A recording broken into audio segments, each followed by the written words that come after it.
Hey guys, tonight we are heading back to the American West. But we're not riding with the cowboys or hunting for gold. Instead, we're stepping off a dusty stagecoach and into the muddy, chaotic streets of a 19th century frontier town to understand a part of this history that's often sensationalized or simply erased. We're going to walk in the footsteps of the women they called soiled duds and fallen angels. It's a world of big promises and even bigger heartbreaks. A story far more complex and tragic than the movies ever show. So, before you get comfortable, take a moment to like the video and subscribe, but only if you genuinely enjoy what I do here. It really does help.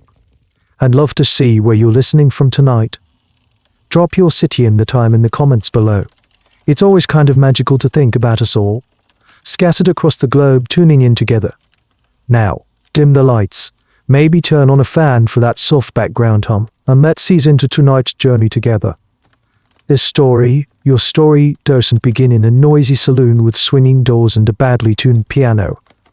It begins somewhere much quieter, much more ordinary, probably back east, in a place that was supposed to be your home.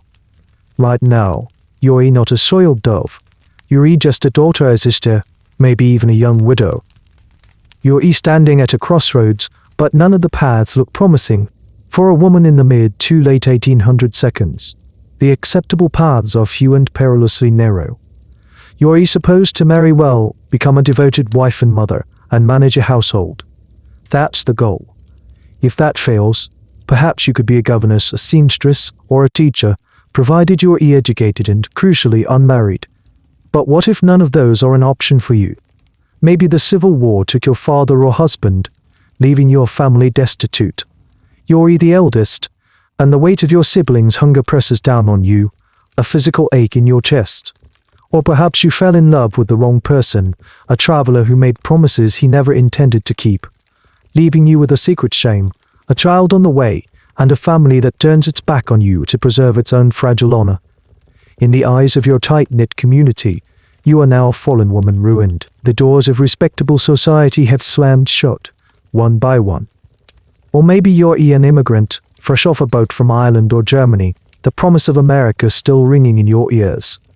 But you're alone, you barely speak the language, and the factory job you were told was waiting for you either doesn't exist or pays so little you're floating in a crowded, cold tenement room.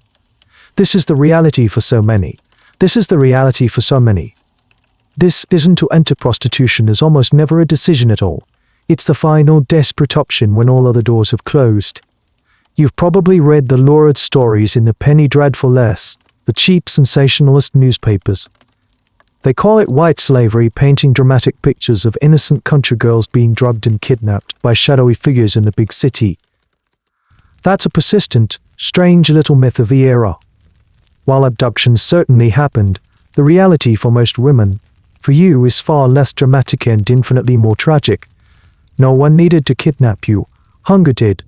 The threat of homelessness did. Grinding desperation that comes from having absolutely nothing left to lose that was your captor. And so you hear the whispers. Whispers of the West, a wild, booming land of gold rushes and cattle drives. A place where fortunes are made overnight. More importantly, it's a place far away, a place where no one knows your name, your past, your shame. You see a poster, or a man with a slick smile comes by, talking about a job as a dancer or a waitress in a town with a name like Deadwood or Virginia City. He promises good wages, a fresh start, adventure. What those words really mean. It's a thinly veiled offer, a coded language of the desperate. But that veil, however thin, is something to cling to. It's a flicker of hope in the suffocating darkness. Historians still debate the degree of agency these women had. Was it a complete lack of choice, a form of economic enslavement dictated by a patriarchal society with no safety nets? Or did some women, in a world offering them almost zero power, see this as a grim but pragmatic path to a kind of temporary financial independence, however fraught with danger it might be? Was it a conscious, albeit terrible, choice? It's a question without a simple answer. Lost in the unwritten diaries of a million forgotten women. For you, sitting in your cold room, it doesn't feel like a choice. It feels like the only move left on the board. You take the man's offer. You buy the train ticket. You pack your few meager belongings into a small bag, leaving behind a life that has already left you. The West isn't an adventure, it's an escape. The ticket in your hand feels thin and flimsy, a stark contrast to the weight of the decision it represents. It's a one-way ticket. There's no illusion of a return journey. The train groans and lurches forward, a beast of iron and steam pulling you away from everything you've ever known. The air in the car is thick with the smell of coal smoke, sweat, and cheap tobacco. Your ear rammed onto a hard wooden bench, your hip pressed against a stranger's.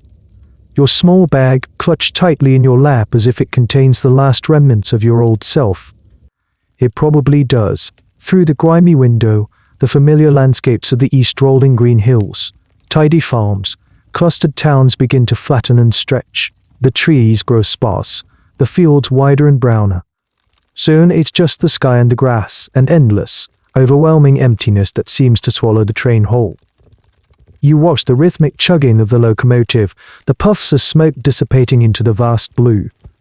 Each mile marker that flashes past is another tie to your old life severed irrevocably. This journey is not the grand adventure promised in the posters. It's a slow, rattling, bone-jarring ordeal. At night you try to sleep propped against the window, the cold glass vibrating against your forehead. During the day you watch the other passengers. There are gaunt-faced men with wild eyes, dreaming of gold nuggets the size of their fists. There are weary families with too many children, their faces etched with a desperate kind of hope that you find you can no longer summon. And there are other women. Young women like you. You exchange brief, guarded glances. You see the same fear mirrored in their eyes. Are they heading to a respectable job as a school marem? Or are they too bound for the saloons and dance halls, their ticket paid for by a man with a practiced smile? You don't ask. They don't either. An unspoken understanding hangs in the stale air between you.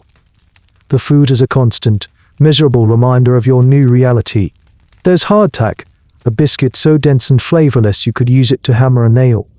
There's salted pork, greasy and tough. At the infrequent stops, you might have a chance to buy a meat pie from a platform vendor, but you have no money to spare. You drink lukewarm water from a shared tin cup, and it tastes of rust and resignation. A funny little thing you notice is how time itself seems to unravel.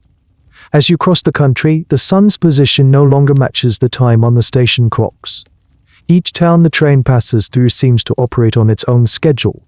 It's a disorienting feeling, as if you've not only left your home but also the very structure of a predictable day. It's a fitting introduction to the West, a place where the old rules don't apply. In fact, it was the chaos of these competing train schedules that eventually forced the creation of standardized time zones, a practical solution to an entirely man-made confusion. But for you right now, it just adds to the sense of being adrift. The man who arranged your passage, let's call him your benefactor, might be on the train with you, watching you from a few rows away. Or maybe he just put you on the train with instructions to meet someone at the other end. You look at him, or you think of him, and you wonder. Historians to this day argue about the nature of his business. Was he part of a vast, organized network, a so-called syndicate that systematically transported women like cargo to fill a demand in the booming frontier towns? Or was he simply an opportunist, a lone predator who saw a chance to profit from individual desperation?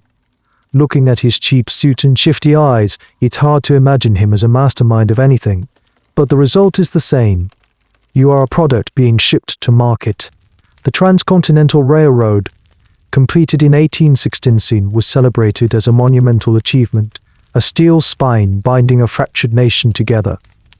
It was a symbol of progress, innovation, and manifest destiny. For you, it is something else entirely. It is a conveyor belt. It's the very thing that makes this new, industrialized trade in women possible on such a scale. It efficiently moves miners, soldiers, and lumberjacks to the frontier, and just as efficiently, it moves women like you to serve them. After days that blur into one another, the landscape begins to change again. The flat plains give way to jagged hills, then the distant, hazy shapes of mountains. The air gets thinner, crisper. You feel the train begin a long, slow descent. Your heart, which had settled into a dull, rhythmic ache, begins to pound with a fresh wave of terror. The journey is ending. The finality of it presses in on you. The last, stubborn embers of hope for a misunderstanding, for a different kind of job, are finally extinguished. You know exactly where you are going. The train lets out a long, mournful whistle, and with a screech of metal on metal, it begins to slow. Outside the window, a chaotic, sprawling collection of wooden canvas buildings appears, clinging to a muddy strip of land. This is it, your destination. Stepping off the train is a full-body assault on your senses. The first thing that hits you is the smell of potent, earthy cocktail of mud, raw lumber, horse manure, stale beer, and unwashed bodies, all baked together under a relentless sun. It's a smell of chaos, of a place being built and torn down at the same time. The air back east, even in the crowded cities, seems clean and refined by comparison. Here, the air itself feels raw and tame. Then there's the noise, a constant, grinding cacophony. The rhythmic clang of a blacksmith's hammer, the high-pitched whine of a sawmill, the distant rumble of a mining operation. These are the sounds of industry. That layered over them is the sound of humanity, stripped of its civility. Men shouting, laughing too loudly, arguing in languages you don't recognize. Somewhere, a piano is being played with more enthusiasm and skill, the jaunty tune barely audible over the din. There are no paved streets, only a wide, churned-up river of mud. You see men stumbling out of saloons, their faces flushed with drink even in the middle of the day. You see freight wagons, their massive wheels sinking into the muck, the drivers cursing at their struggling mules. Everything is in motion. Everything is dirty. You stand by the tracks, your small bag in hand, feeling utterly, terrifyingly small. The town, if you can even call it that, is a frantic, desperate scramble. The buildings are rough, unpainted wooden structures with false fronts, slapped together to create the illusion of a grander main street. They look temporary, as if the whole town might pack up and disappear overnight if the gold vein runs dry. And this is a key feature of so many Western towns. They were boom towns, frenzied opportunity, and they could die just as quickly, becoming ghost towns. Their very architecture reflects this fleeting, precarious existence. Your clothes, which felt plain and modest back home, now seem impossibly out of place. You're wearing a dark, heavy traveling dress designed to hide the dust of the journey. But here you might as well be wearing a sign. Men turn to look at you as they pass. They are direct, appraising, hungry. It's a look that strips you bare, right there on the crowded street. You feel a hot flush of shame and fear creep up your neck. You instinctively pull your shawl tighter, a useless gesture against the sheer, unapologetic masculinity of this place. Women are a rare commodity here. Respectable women, the wives and daughters of merchants or officers, are even rarer, and they move through this chaos in tight, protected little groups, their eyes fixed forward, pretending the mud and the stairs and the noise don't exist. But you are not one of them. You are alone, and in this world, an unescorted woman is an open invitation for speculation. This is a world almost entirely without a moderating female influence, and you can feel it in the very fabric of the town. The social codes, the subtle rules of decorum that governed life back east, have been completely abandoned. Here, the only law seems to be survival, and the only currency is strength, or money, or a quick draw. Historians still debate the true level of violence in the Old West. Was it the non-stop movie shootout we imagine, or was the violence more sporadic, sensationalized by newspaper writers? But standing here, in this simmering pot of ambition and desperation, you have no doubt that violence is a constant, lurking possibility, like a rattlesnake under a rock. You're looking for a face, the one you were told to meet. He finds you first. H.E.S. not the same man who put you on the train. This one is different, harder. His eyes are cold, his face weathered. He doesn't smile. He simply nods, his gaze flicking over you in that same appraising way as the other men. He picks up your bag. This way, he grunts, and turns, expecting you to follow. You have no choice but to scurry after him, trying to keep your boots from being sucked off your feet by the grasping mud. He leads you down the main street, past a general store with shovels and pans hanging out front, past an office with a line of hopeful men, and then he turns down a narrow alley. Your heart hammers against your ribs. This is it. The swinging doors of a saloon are just ahead. The name is painted in garish, peeling letters above the entrance, the Golden Garter, or the Lucky Nugget, or something equally ridiculous and promising. He pushes open the doors and gestures for you to enter. You take a deep breath, the foul air filling your lungs, and you step across the threshold. Leaving the last of the sunlight behind you, you have arrived. The interior of the saloon is even more jarring than the street outside.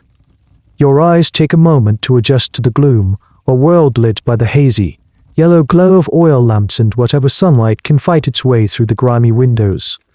The air is thick with a new kind of smell, a claustrophobic mix of cheap whiskey, sweat, cigar smoke, and a cloying, sweet perfume that fails to mask the other odors. It's the smell of manufactured fun and quiet desperation. The man who leads you doesn't introduce you. He simply gestures towards a woman standing behind a long, polished bar. She is the center of this universe, the sun around which all the planets of this sad little solar system revolve. She might be in her 40s or 50s, her face a mask of carefully applied powder and rouge that cow-tried hide the hard lines etched by years of living in this world. Her hair is elaborately styled. Her dress is made of a richer fabric, maybe velvet or silk, than anything you've ever touched. This is the madam. She looks you up and down, a slow, deliberate inspection that's far more unnerving than the leers of the men on the street. It's not a sexual appraisal, it's a business transaction. She's assessing her new inventory. Are you healthy? Are you pretty enough? Do you look like you'll cause trouble? Or are you broken enough to be compliant? You feel like a horse being examined at auction. What's your name, girl? She asks, her voice surprisingly low and gravelly. You tell her your name. Let's say it's Sarah, or Mary, or Eleanor. A simple, common name from your old life. She scoffs, a small, dismissive sound. No, that won't do. Too plain. We can't have a plain Mary here. She taps a manicured finger against her chin, thinking, you look like Ololo. Or maybe Diamond Lil. She settles on one. From now on, you're Lily. And just like that, you are erased. Your name, the one your mother gave you, is gone. It's been replaced by a stage name, something designed to sound exotic and alluring. This is a crucial first step in the dehumanizing process. It severs the connection to your family, your past, your very identity. You are no longer the person you were. You are now a character, a product with a brand name. Many of the women adopted these new names, and historians searching for their real identities often hit the end right here. Census records might list a Diamond Tooth Jerty, but finding the birth certificate for a Gertrude Smith who ended up in that town is a monumental task. The names were a form of disguise, both for the customer's fantasy and for the woman's own shattered sense of self. The madam then lays out the rules.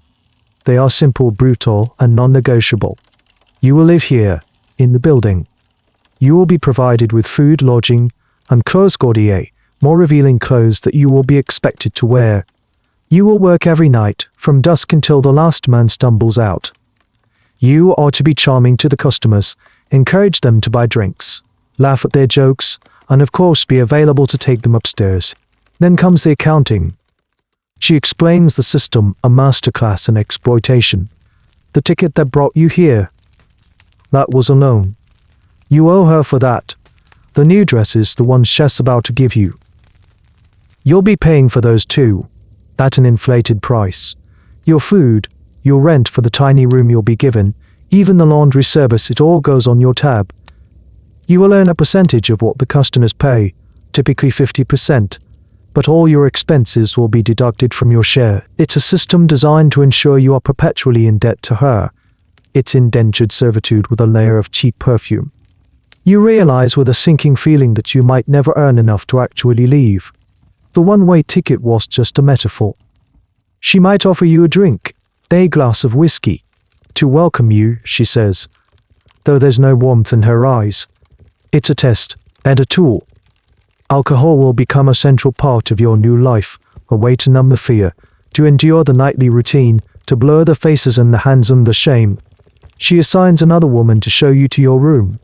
This woman, maybe just a few years older than you, has a tired, vacant look in her eyes.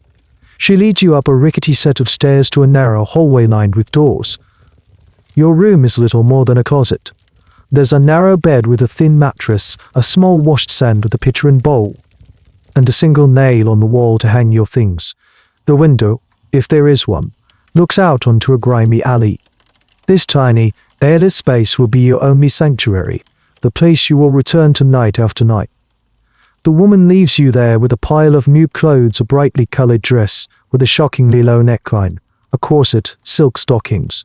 Your old, simple traveling dress lies in a heap on the floor, a relic from another lifetime. You look at your reflection in the small, warped mirror above the washstand. The face staring back at you is pale and frightened. It's still your face, but it feels like a stranger's. You are Lily now, and as the tinny piano music starts up again downstairs, you know that your first night of work is about to begin. The transaction is complete. You have been purchased. Downstairs, the saloon is beginning to fill up.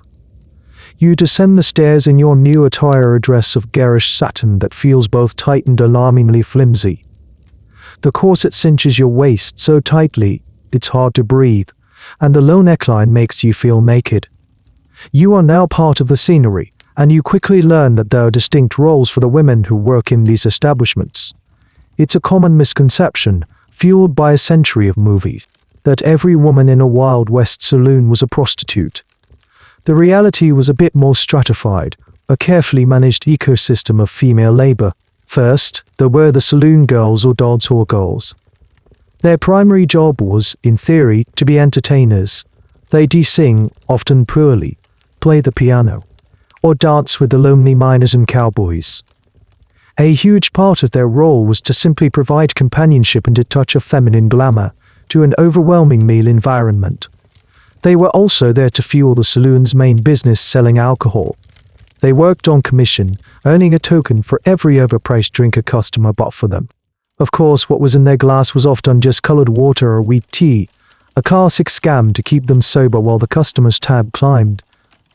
A strange, niche job that emerged was the box rusher. In theaters or large saloons with private boxes, her job was to sit with a group of men, laugh at their jokes, and create an atmosphere of festivity, again all to encourage more spending. You, however, are not just a saloon girl. The madam has made that clear. You are a soiled dove, a fallen angel, a lady of the evening. While you are expected to perform all the duties of a saloon girl, flirt, laugh, encourage, drinking, your role has an explicit, non-negotiable final act. The line between these roles was often blurry, and a dancehall girl might, out of desperation or coercion, cross it. But in a place like this, under this madam, the hierarchy is clear. You are here for one ultimate purpose. This distinction is something that even the census takers of the era struggled with. You might see a woman listed in the 1880 census as a waitress or actress or dancer living in a known brothel. This was sometimes a small act of defiance, a way for the woman to retain a sliver of public respectability. Other times, it was the census taker himself making a euphemistic choice, either out of a strange sense of Victorian propriety or simple convenience. This makes the work of historians trying to quantify the exact number of prostitutes on the frontier incredibly difficult.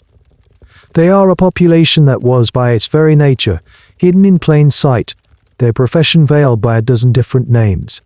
You watch the other women work the room. There's a girl they call Sparrow, a tiny, bird-like creature who flits from table to table, laughing a high, tinkling laugh that sounds utterly fake. There's a hardened woman named Kate, who sits at the card table, playing poker with the men and drinking them under the table. She seems tough, untouchable, but you see the weariness in her eyes when she thinks no one is looking. These women are your new colleagues, your competition, and perhaps your only potential allies. The madam gives you your first task. Go sit with that one, she says, nodding towards a man sitting alone at a corner table. H.E.S. a minor. You can tell by the calluses on his hands and the weary slump of his shoulders. He looks lonely more than dangerous. Your heart is a cold, heavy stone in your chest. You take a breath, straighten your shoulders as best you can in the tight corset, and walk towards him, your new name nearly feeling like a costume you're still learning to wear. You slide into the chair opposite him. Buy a girl a drink, you ask, the words feeling foreign and clumsy in your mouth. He looks up, surprised, and a slow, grateful smile spreads across his face. He is grateful just for the company.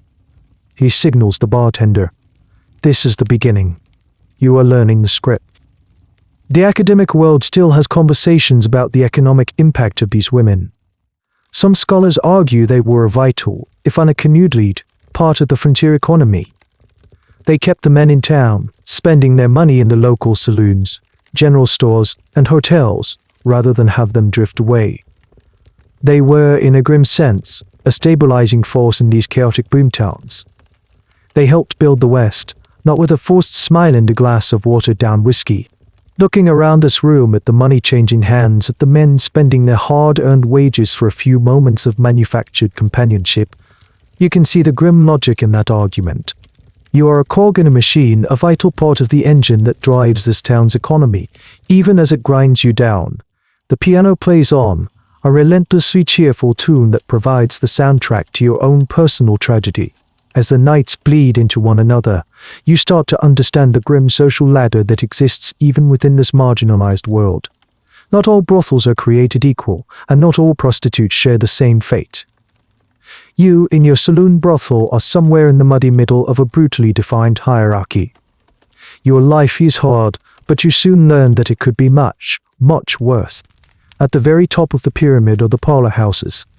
These are the elite establishments, often run by savvy, business-minded madams who cultivate an air of supreme respectability. From the outside, a parlor house might look like any other wealthy merchant's home, a two-story brick or clapboard building with lace curtains in the windows and unneatly tended, if small, front garden. There are no swinging doors, no garish signs. Discretion is the entire brand. Inside, the floors are carpeted, the furniture is plush velvet, and there might even be a piano that's actually in tune. The women who work in these houses are the creme de la creme. They are chosen for their beauty, their youth, and often their education. They are expected to be conversationalists, to discuss politics or literature with their clients, who are the town's most powerful men, bankers, railroad barons, politicians, and wealthy ranchers. They wear elegant evening gowns, and the champagne flows freely. For a brief shining moment, a woman in a top-tier parlor house might experience a life of material comfort far beyond what any respectable job could offer her. But it is, as you know, a gilded cage. The rules are ironclad, the debt is still there, and the fall from this peak is swift and unforgiving. Below the parlor houses are the places like yours, the saloon brothels. They are louder, cruder, and far more public. The clientele is a mix of miners, cowboys, soldiers, and laborers. The fantasy being sold here isn't one of high society elegance, it's one of rowdy, accessible fun. The income is less, the risks are higher, and the pretense of choice is thinner. You live and work in the same building, your life constantly on display. But there is a level below you. A level you pray you never sink to. These are the cribs. The word itself sounds small and confining, and that's exactly what they are. The cribs are a row of tiny, one-room shacks, often just flimsy wooden cabins lined up along a back alley or on the edge of town. Each crib is just big enough for a bed and a washstand. The woman works and lives in this single, squalid room. She sits by her window or stands in her doorway, advertising herself to any man walking by. This is the bottom rung. The women here are often older, or suffering from untreated illness, or struggling with addiction.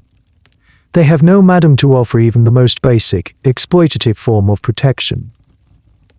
They are entirely on their own, vulnerable to every kind of danger. They keep what they earn, but they also bear all the cost and all the risks. The price for their services is brutally low, sometimes as little as $0. It is a life of constant, grinding poverty and immense peril. The police raid the cribs more frequently, seeing these independent women as a public nuisance rather than a taxable business like the larger brothels. Historians often refer to these areas as the first designated red light districts. The name itself has a fascinating, if disputed, origin story. The most popular tale comes from the railroad men who would hang their red warning lanterns outside the brothel or crib they were visiting, so their crew could find them in an emergency. Whether this is true or just a colorful folk etymology is one of those small things academics still love to debate. But the reality of these districts was anything but charming. They were the geographic manifestation of the town's hypocrisy, quarantining the vice it openly profited from into one specific, usually grim, part of town. And then there was a group even more marginalized, the minority women. Chinese women, many of whom were tricked or sold into servitude, often faced the harshest conditions, confined to opium dens and brothels in the local Chinatown, invisible to and ignored by the white society around them. Black women, fleeing the brutal realities of the post-Reconstruction South, and Native American women, displaced from their lands, also found themselves pushed to the absolute fringes of this already fringe society, facing a double burden of racial and gender discrimination. Their stories are the most difficult to uncover, their voices the most silenced by history. You see the women from the cribs sometimes, when they come to the saloon to buy a drink, their faces etched with a hardness that makes you shudder. You look at them and see a possible future. It's a powerful incentive to obey the madam, to please the customers, to do whatever it takes to avoid that fate. This hierarchy, this pecking order of the damned, serves a purpose for the system. It keeps the women in line not just through force, but through fear. The fear of falling to the next level down is a more potent whip than any the madam could crack. You are a prisoner who can see the dungeon just outside your cell door. For a time, you manage to stay within the relative safety of the saloon brothel. But one evening, the madam calls you into her office. A parlor house on the other side of town, a more exclusive establishment, has an opening. One of their girls has left a vague term that could mean anything from marriage to sickness to death. The madam has arranged a transfer. On the surface, this sounds like a promotion. A step up the ladder you were just contemplating with such dread. You'll be moving to one of the gilded cages. A new place is exactly as you imagined it. A handsome brick building on a quieter street. The woman who runs it, let's call her Madame Melody, is a stark contrast to your previous boss. She's elegant, speaks with a faint French accent, trio or affected. You're not sure and insists on being called Madame. She doesn't raise her voice, her commands are given in cool, measured tones that are somehow more intimidating than the gruff orders you were used. The inside is a world away from the sticky floors and cigar smoke of the saloon. Here there are velvet settees, crystal glasses, and even a small library of leather-bound books. The air smells of beeswax and expensive perfume. Your new name is Juliet, something Madame Melody deems more fitting for her house of refinement. You are handed a wardrobe of silk and lace gowns that rustle when you walk. The illusion is intoxicating. For a moment, you can almost pretend you are a lady of leisure. The clientele is different too. They are the town's elite. They arrive by appointment. They are lawyers, judges, and visiting businessmen. They are expected to be polite, and overt violence is not tolerated here. The fantasy being sold is one of sophisticated courtship. You are expected to play the part.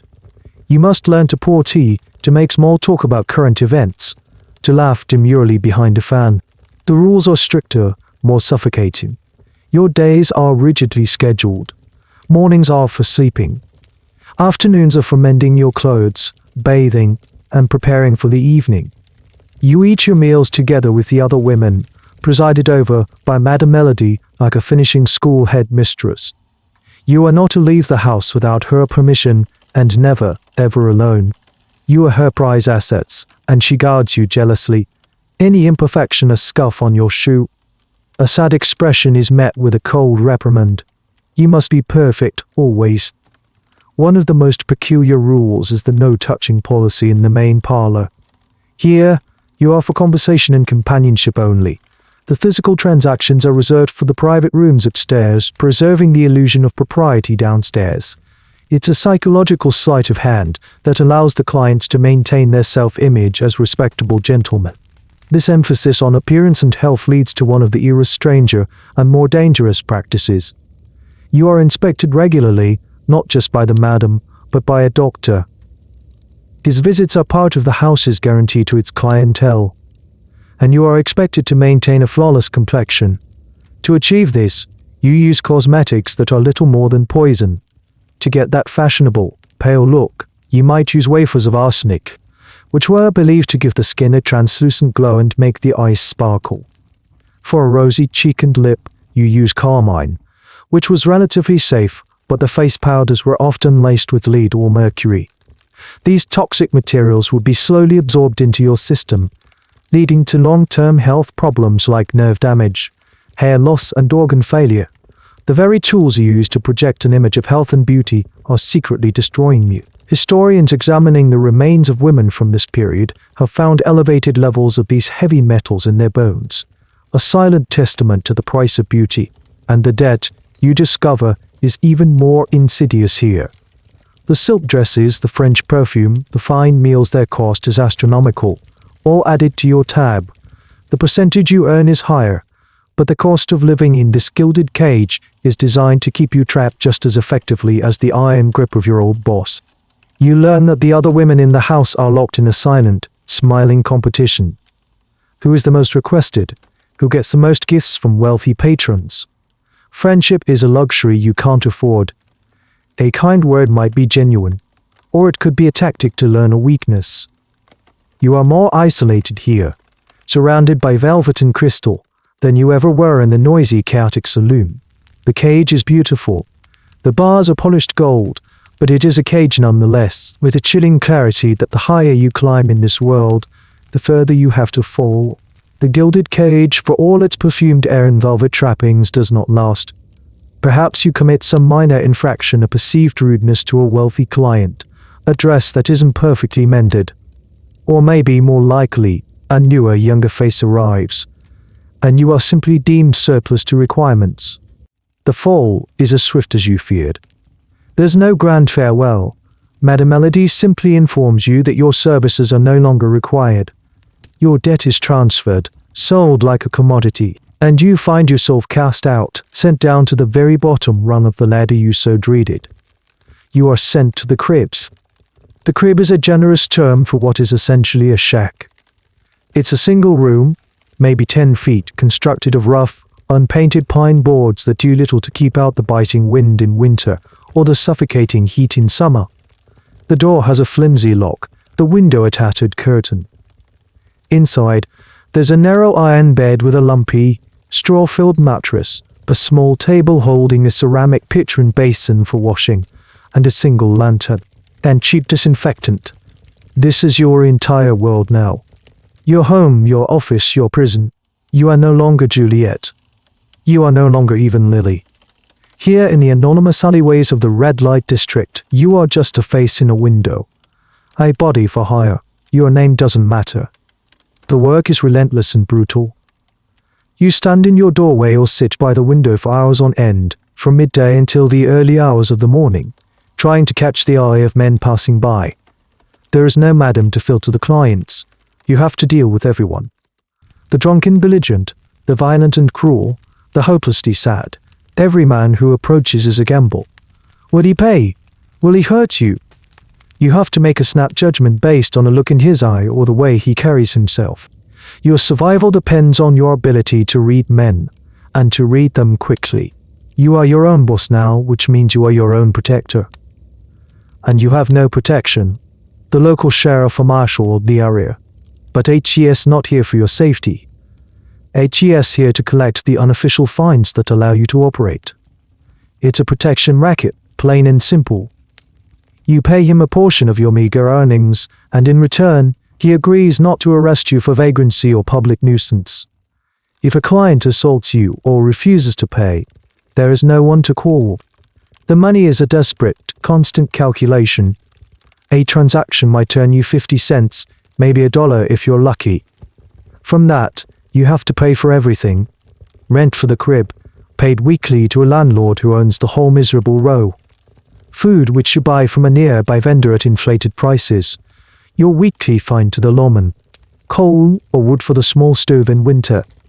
And of course, the whiskey or laudanum that helps you get through the nights. There is never enough. You are always just one bad night, one stolen purse, away from complete destitution. One of the strangest and most poignant details historians have uncovered from archaeological digs in these former red light districts are the remnants of the crib's contents. Alongside the broken liquor bottles and medicine vials, they find tiny, personal items. A single earring, a cheap ceramic doll, a thimble. These small, mundane objects are a heartbreaking reminder that the women who lived in these squalid rooms were not just anonymous figures of vice. They were individuals who, even in the depths of their despair, held on to some small token of a normal life, a whisper of the person they used to be. The loneliness here is a physical presence. In the parlor house, you were surrounded by silent competitors. In the saloon, there was a chaotic, forced camaraderie. Here, you are utterly alone. The other women in the nearby cribs are your rivals, all scrambling for the same limited pool of customers. There's no sisterhood of the damned, only a shared, silent desperation. You hear the sounds of their business through the thin walls, a constant, grim reminder of your own. You learn to be tough in a way you never imagined. You learn the language of the street, the art of the quick comeback, the cold stare that can ward off a potential threat. You develop a hard shell, a necessary armor against the world. But at night, when the last customer has gone and you're alone in your tiny, cold room, the armor cracks. The silence is broken only by the sound of your own breathing and the distant, mournful whistle of a train, a sound that no longer signifies escape, but only reminds you of how far you are from anything you could ever call home. Each morning, before the grim reality of the day begins, you perform a sacred ritual. You sit at your small table, in the weak light filtering through the grimy window of your crib, and you put on your face. This is not about vanity, it's about survival. It's the act of painting a mask over the exhaustion and fear, creating a character who can withstand the hours ahead. The tools of your trade are few and cheap, laid out on a splintered wooden tin of rouge, a box of powder, a stick of coal for your eyes. You dip your fingers into the pot of carmine-based rouge, a paste made from crushed cochineal beetles, and apply a bright, artificial circle of red to each cheek. It's meant to signify health and vibrancy, a stark, painted lie over your pale, tired skin. The effect is more doll-like than human, a parody of cheerfulness. You dust your face, neck, and shoulders with a cheap powder. You don't have access to the lead-laced finery of the parlor houses anymore. Less poisonous perhaps, but it settles into every line on your face, creating a dry, cracked canvas. The most important part is the eyes. You use a stump of coal or, more likely, a burnt matchstick or cork to darken your eyelids and brows. It makes your eyes look bigger, more dramatic in the dim light of the crib or the flickering gaslight of the street. The mask is almost complete. The final touch might be a drop of belladonna, a toxic plant extract that women of the area use to dilate their pupils. It was believed to make the eyes look darker, more alluring and more mysterious. It also, of course, blurred your vision and, with long-term use, could lead to blindness. You are literally sacrificing your sight for the sake of a more captivating gaze. This daily ritual of transformation is a universal experience for the women in your profession. It's a form of armor. The face in the mirror with its painted-on smile and shadowed eyes isn't you. It's the girl, and the girl is the one who can endure the leers, the crude remarks, the cold transactions. This psychological distance is essential. But the mask is also a lie that your clients are eager to believe. The men who come to you, the lonely miners, the transient laborers, are not just paying for a physical act. They are paying for a fantasy.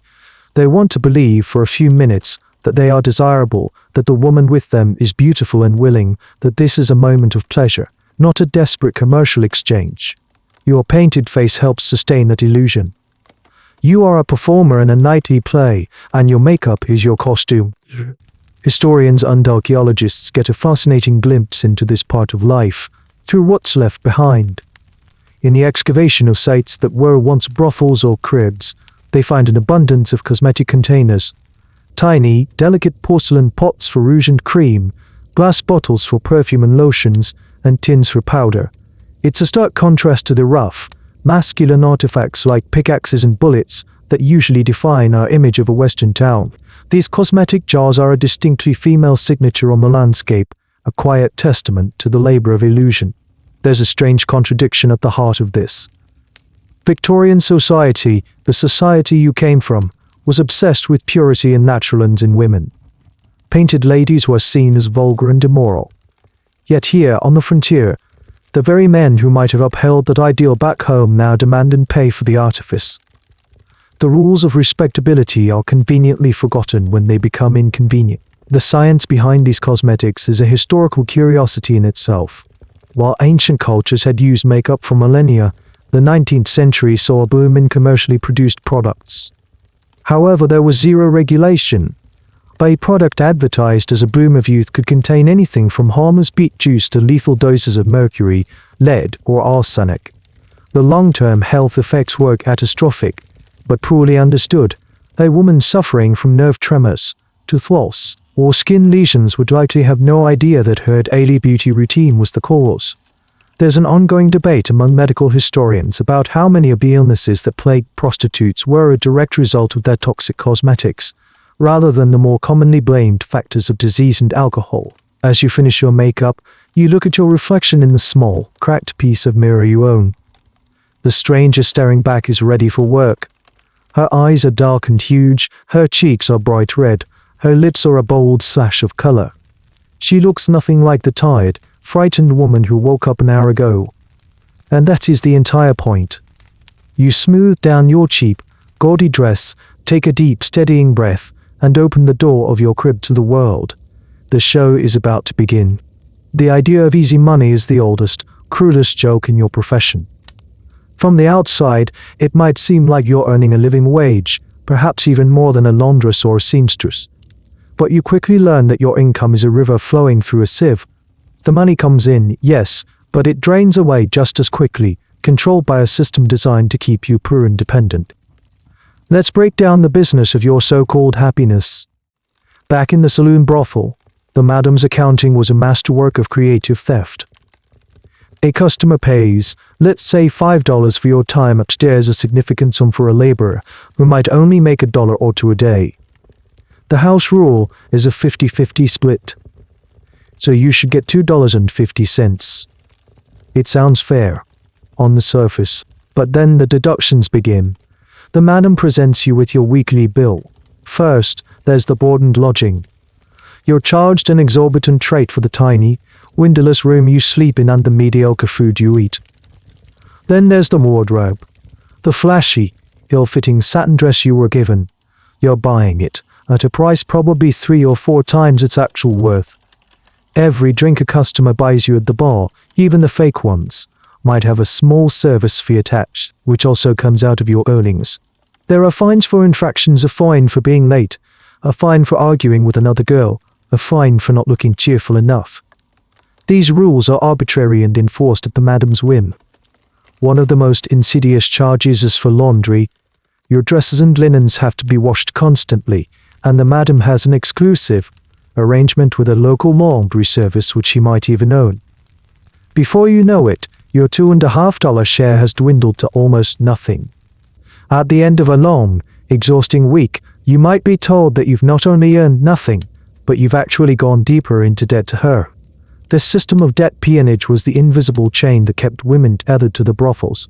Escape was impossible if you couldn't even afford a train ticket home, assuming there was a home to go back to. Now that you're in a crib, the economics have shifted. You are, in theory, your own boss. You keep what you earn. A man pays you 50 cents, and that 50 cents is yours. But the expenses are now your direct responsibility. The biggest one is rent for the crib, paid to a landlord who is often as ruthless as any madam. If you're a day late with the rent, you're out on the street. Then there's the fine to the town marshal, the unofficial tax that keeps you out of jail. That's a fixed cost every week, whether you've had good business or not. Food is a daily expense, so is fuel for your stove. And then there are the tools of the trade, the cheap makeup, the soap, the disinfectant, and of course, the alcohol or laudanum that makes the life bearable. These small costs add up, 1,000 tiny leaks in your financial boat. A fascinating and sad detail that emerges from old town ordinances and legal records is the prostitute tax. Some towns, in a moment of surprising civic honesty, dropped the pretense of fines and simply licensed and taxed prostitutes and brothels directly. They were a reliable and significant source of municipal income. The money these women earned, through the exploitation of their bodies, went on to pave the streets, build the town hall, and pay the sheriff's salary. In the most literal sense, funding the very society that scorned them. Historians still debate whether this regulation was a progressive step towards acknowledging and controlling the trade, or just a more efficient form of exploitation. You become obsessed with money in a way you never were before. You count every penny. You hide your small savings in a loose floorboard or a seam in your mattress, terrified of theft. You know that a small nest egg is your only conceivable path to a different life. But saving is nearly impossible. One slow week, an unexpected illness, or a stolen purse can wipe out months of painstaking hoarding. The ultimate myth is that of the prostitute who strikes it rich. The stories circulate, of course. A girl who charmed a wealthy miner into marrying her, or one who saved enough to open her own dress shop. These stories are like lottery tales, whispered among the women to maintain a sliver of hope. And while they did happen, they were extraordinarily rare. For every one woman who got out, there were 1,000 who did not. The vast majority of women who entered the life stayed in the life until they were too old or too sick to continue. The business of happiness was, for the women themselves, a profoundly unhappy and unprofitable venture. The most dangerous part of your job is not the poverty or the disease, but the men themselves. Every time your door opens, you face a new uncertainty. The vast majority of your clients are not monsters. They are lonely, weary men, far from home, seeking a moment of human contact in a harsh and isolating world. They are miners, their hands are on their faces permanently smudged with coal dust. They are young soldiers from the nearby fort, awkward and shy. They are cowboys, fresh off a long cattle drive, looking to spend their wages on a night of fleeting warmth. They might be clumsy and crude, but they are not inherently malicious. They are seeking a service, and they pay for it. The interaction is brief, impersonal, and, if you're lucky, uneventful.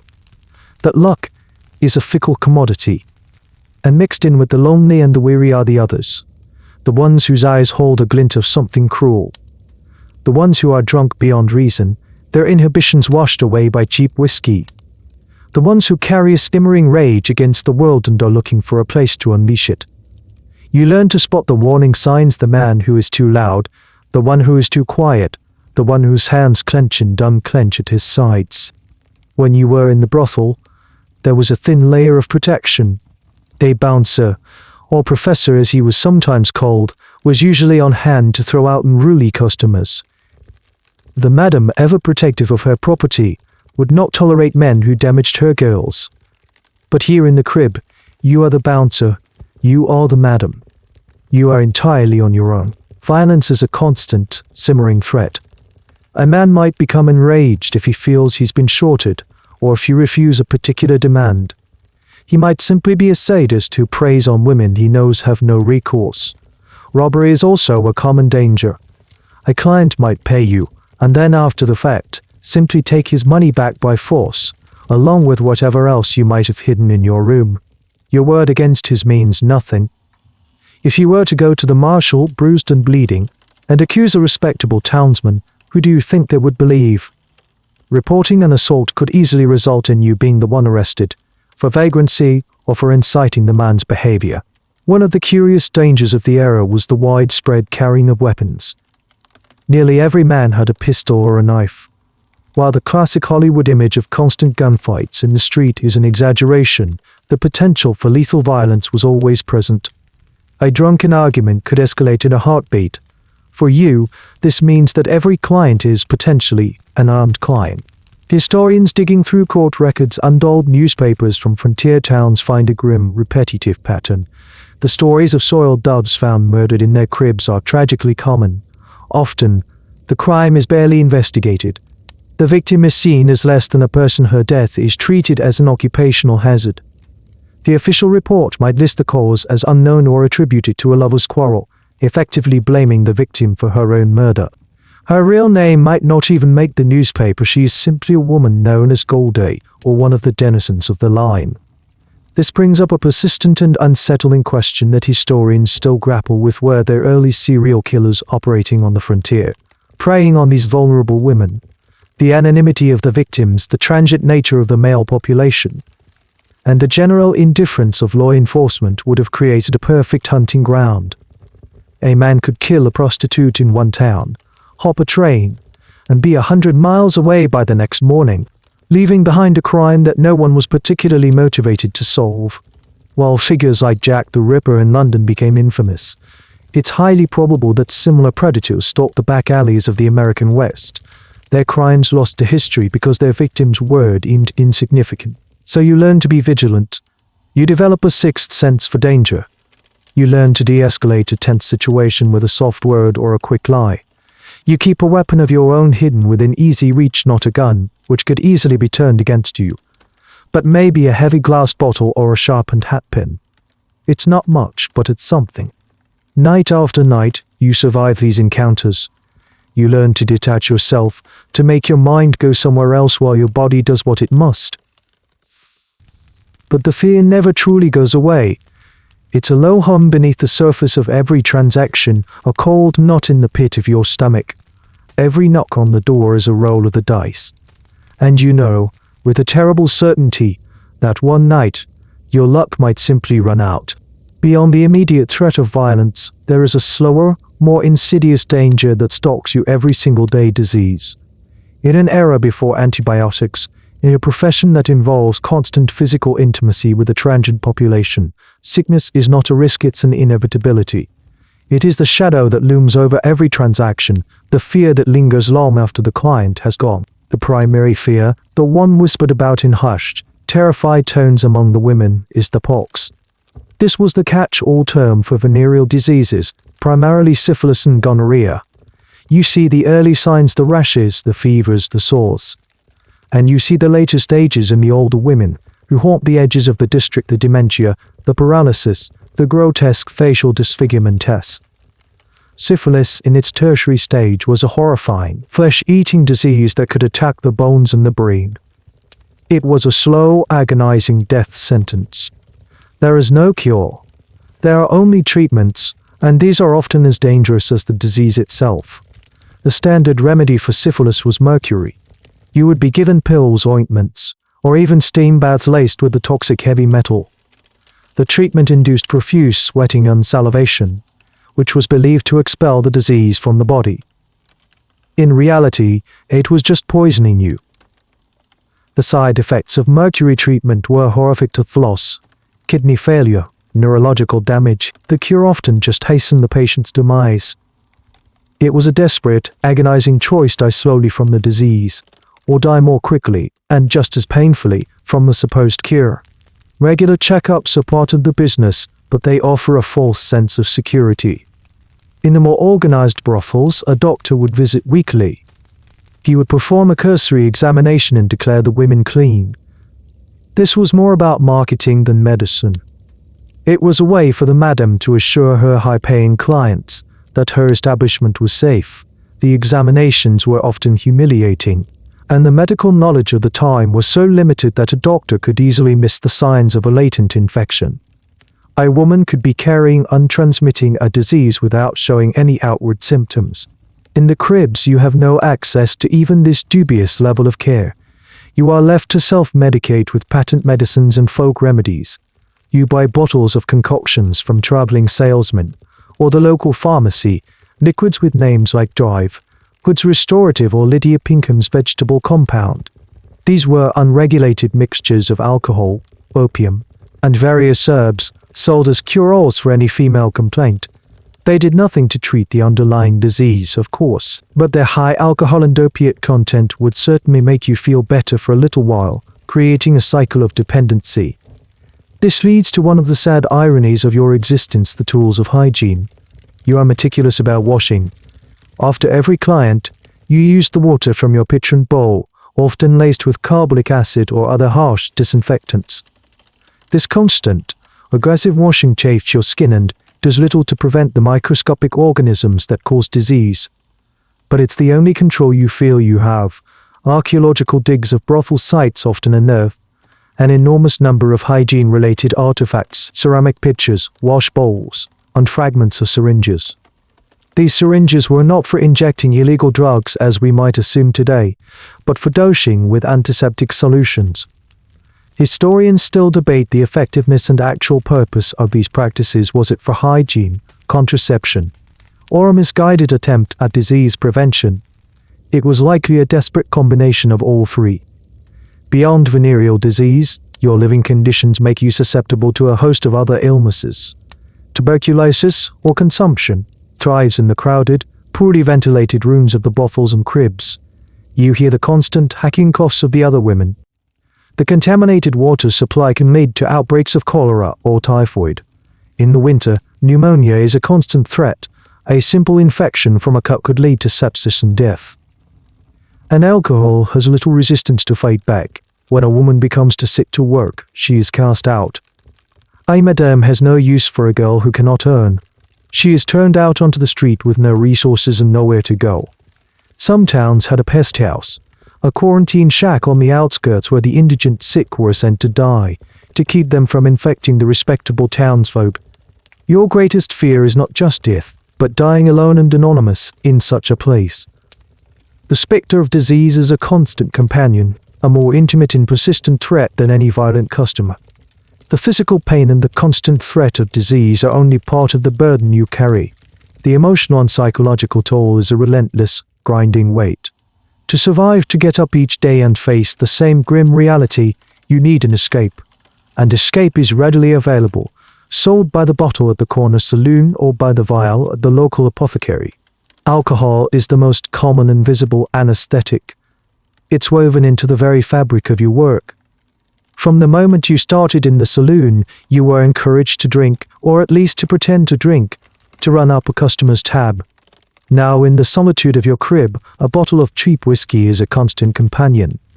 A swig before you open your door for the night helps to blunt the edges of your fear. A drink between clients helps to erase the memory of the last one. A bottle by your bed helps you to fall into a heavy, dreamless sleep. You see it all around you. The women with the shakes in the morning, the ones whose faces are perpetually flushed and puffy.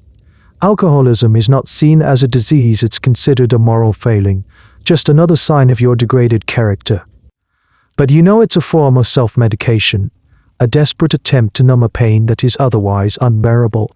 But there is another, quieter, and perhaps more insidious escape: laudanum. It's a tincture of opium, a reddish-brown liquid made by dissolving raw opium in alcohol. And in the 19th century, it was a miracle drug.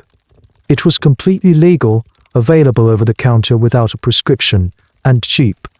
It was the era's go-to remedy for everything from a toothache, to a cough, to anxiety, to female hysteria. For you, it's a magic potion. A few drops in a glass of water or tea, and the sharp edges of your reality begin to soften. The noise of the street fades, the gnawing ache in your soul subsides, and a warm, blissful numbness spreads through your body. Laudanum doesn't make you loud and clumsy like whiskey does. It makes you quiet, placid, and compliant. It makes the work easier to endure. You start by using it just at night to help you sleep. Then you start using it during the day to quiet the anxiety. Soon you find you cannot get through a day without it. The addiction is subtle at first, then absolute. You wake up aching and nauseous, a deep, bone-grinding misery that only another dose can cure.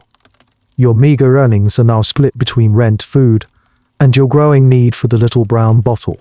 This reliance on opiates was a hidden epidemic of the Victorian era, particularly among women. While men had the saloon, women, especially middle and upper-class women, were often prescribed laudanum by their doctors for nerves. But for a prostitute, it was a tool of the trade. Some madams would actively encourage its use, as it made their girls more docile and easier to manage. In the cribs, it was a solitary vice, a quiet slide into oblivion.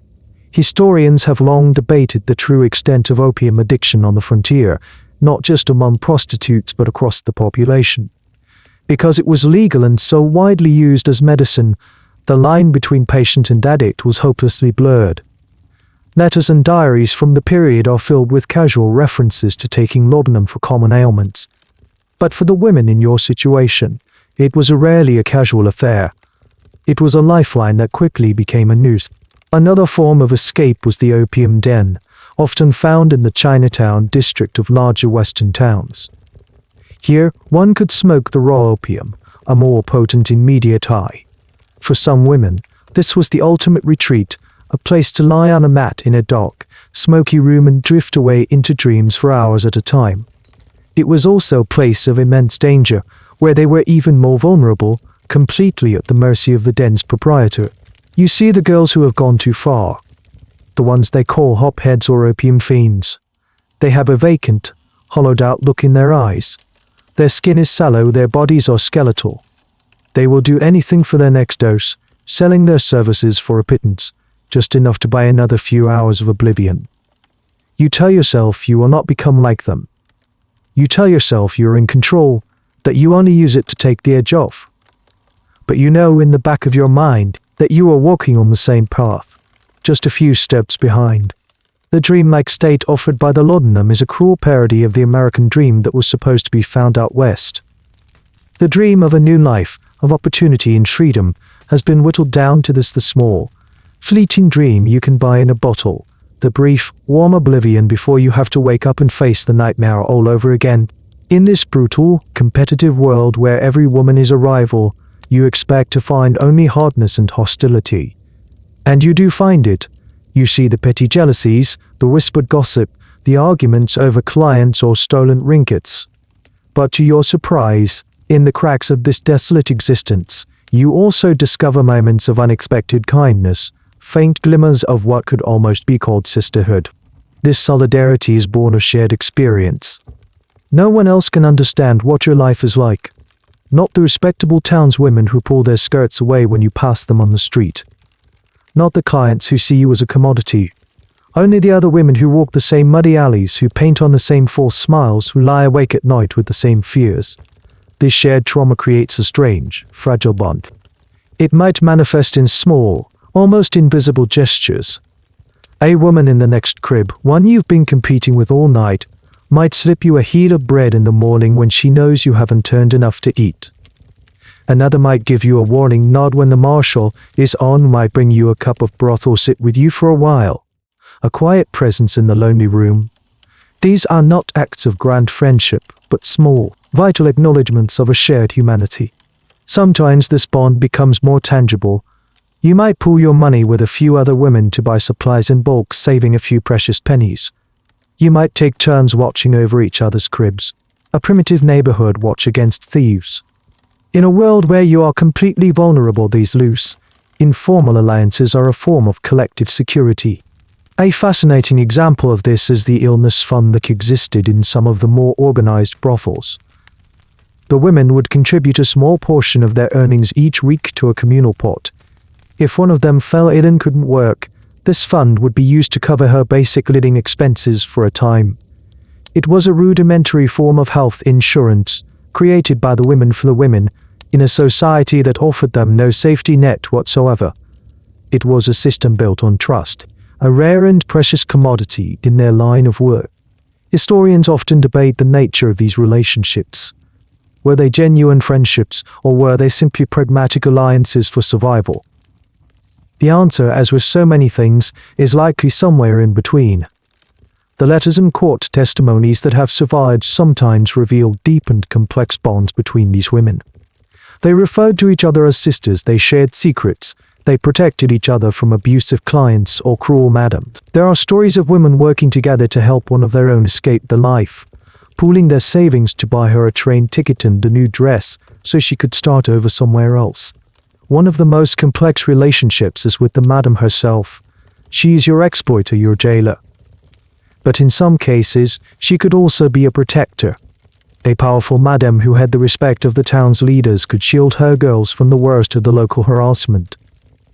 She might be the one who pays the doctor's bill or posts bail if one of her women is arrested. This creates a confusing dynamic of resentment and dependency. She is both the source of your misery and, at times, your only shield against a more hostile world. But the most poignant bonds are the ones formed between just two women. You might find one particular person you can trust, someone with whom you can let down your guard, if only for a few moments. If only for a few moments. You share a whispered conversation in the dead of night, a laugh over some small absurdity, a moment of quiet understanding. This one friendship can be the anchor that keeps you from drifting away completely. You look out for each other. You become a tiny, two-person family in this vast, uncaring wilderness. This sisterhood, however fleeting and fragile, is a quiet act of rebellion. In a world that seeks to isolate and dehumanize you, to pit you against each other, every act of kindness, every shared secret, every moment of solidarity is a small victory. It's a refusal to be completely broken. It's a testament to the resilience of the human spirit, the stubborn insistence on finding connection even in the most desolate of landscapes. The world may see you as fallen angels, but in these brief, stern moments, you are simply women holding each other up in the dark. The law in this town is a strange and flexible thing. You learn quickly that it is not about justice, it's about order, and more importantly, about profit. The men who wear the badges, the town marshal, the sheriff, their deputies are not your protectors. They are your regulators, and often your biggest exploiters. On the one hand, your entire existence is illegal. The statute books of any respectable town have laws against vagrancy, public lewdness, and operating a disorderly house. You could, at any moment, be arrested, fined, and thrown in jail. This constant, low-level legal threat is the stick that the law uses to keep you in line.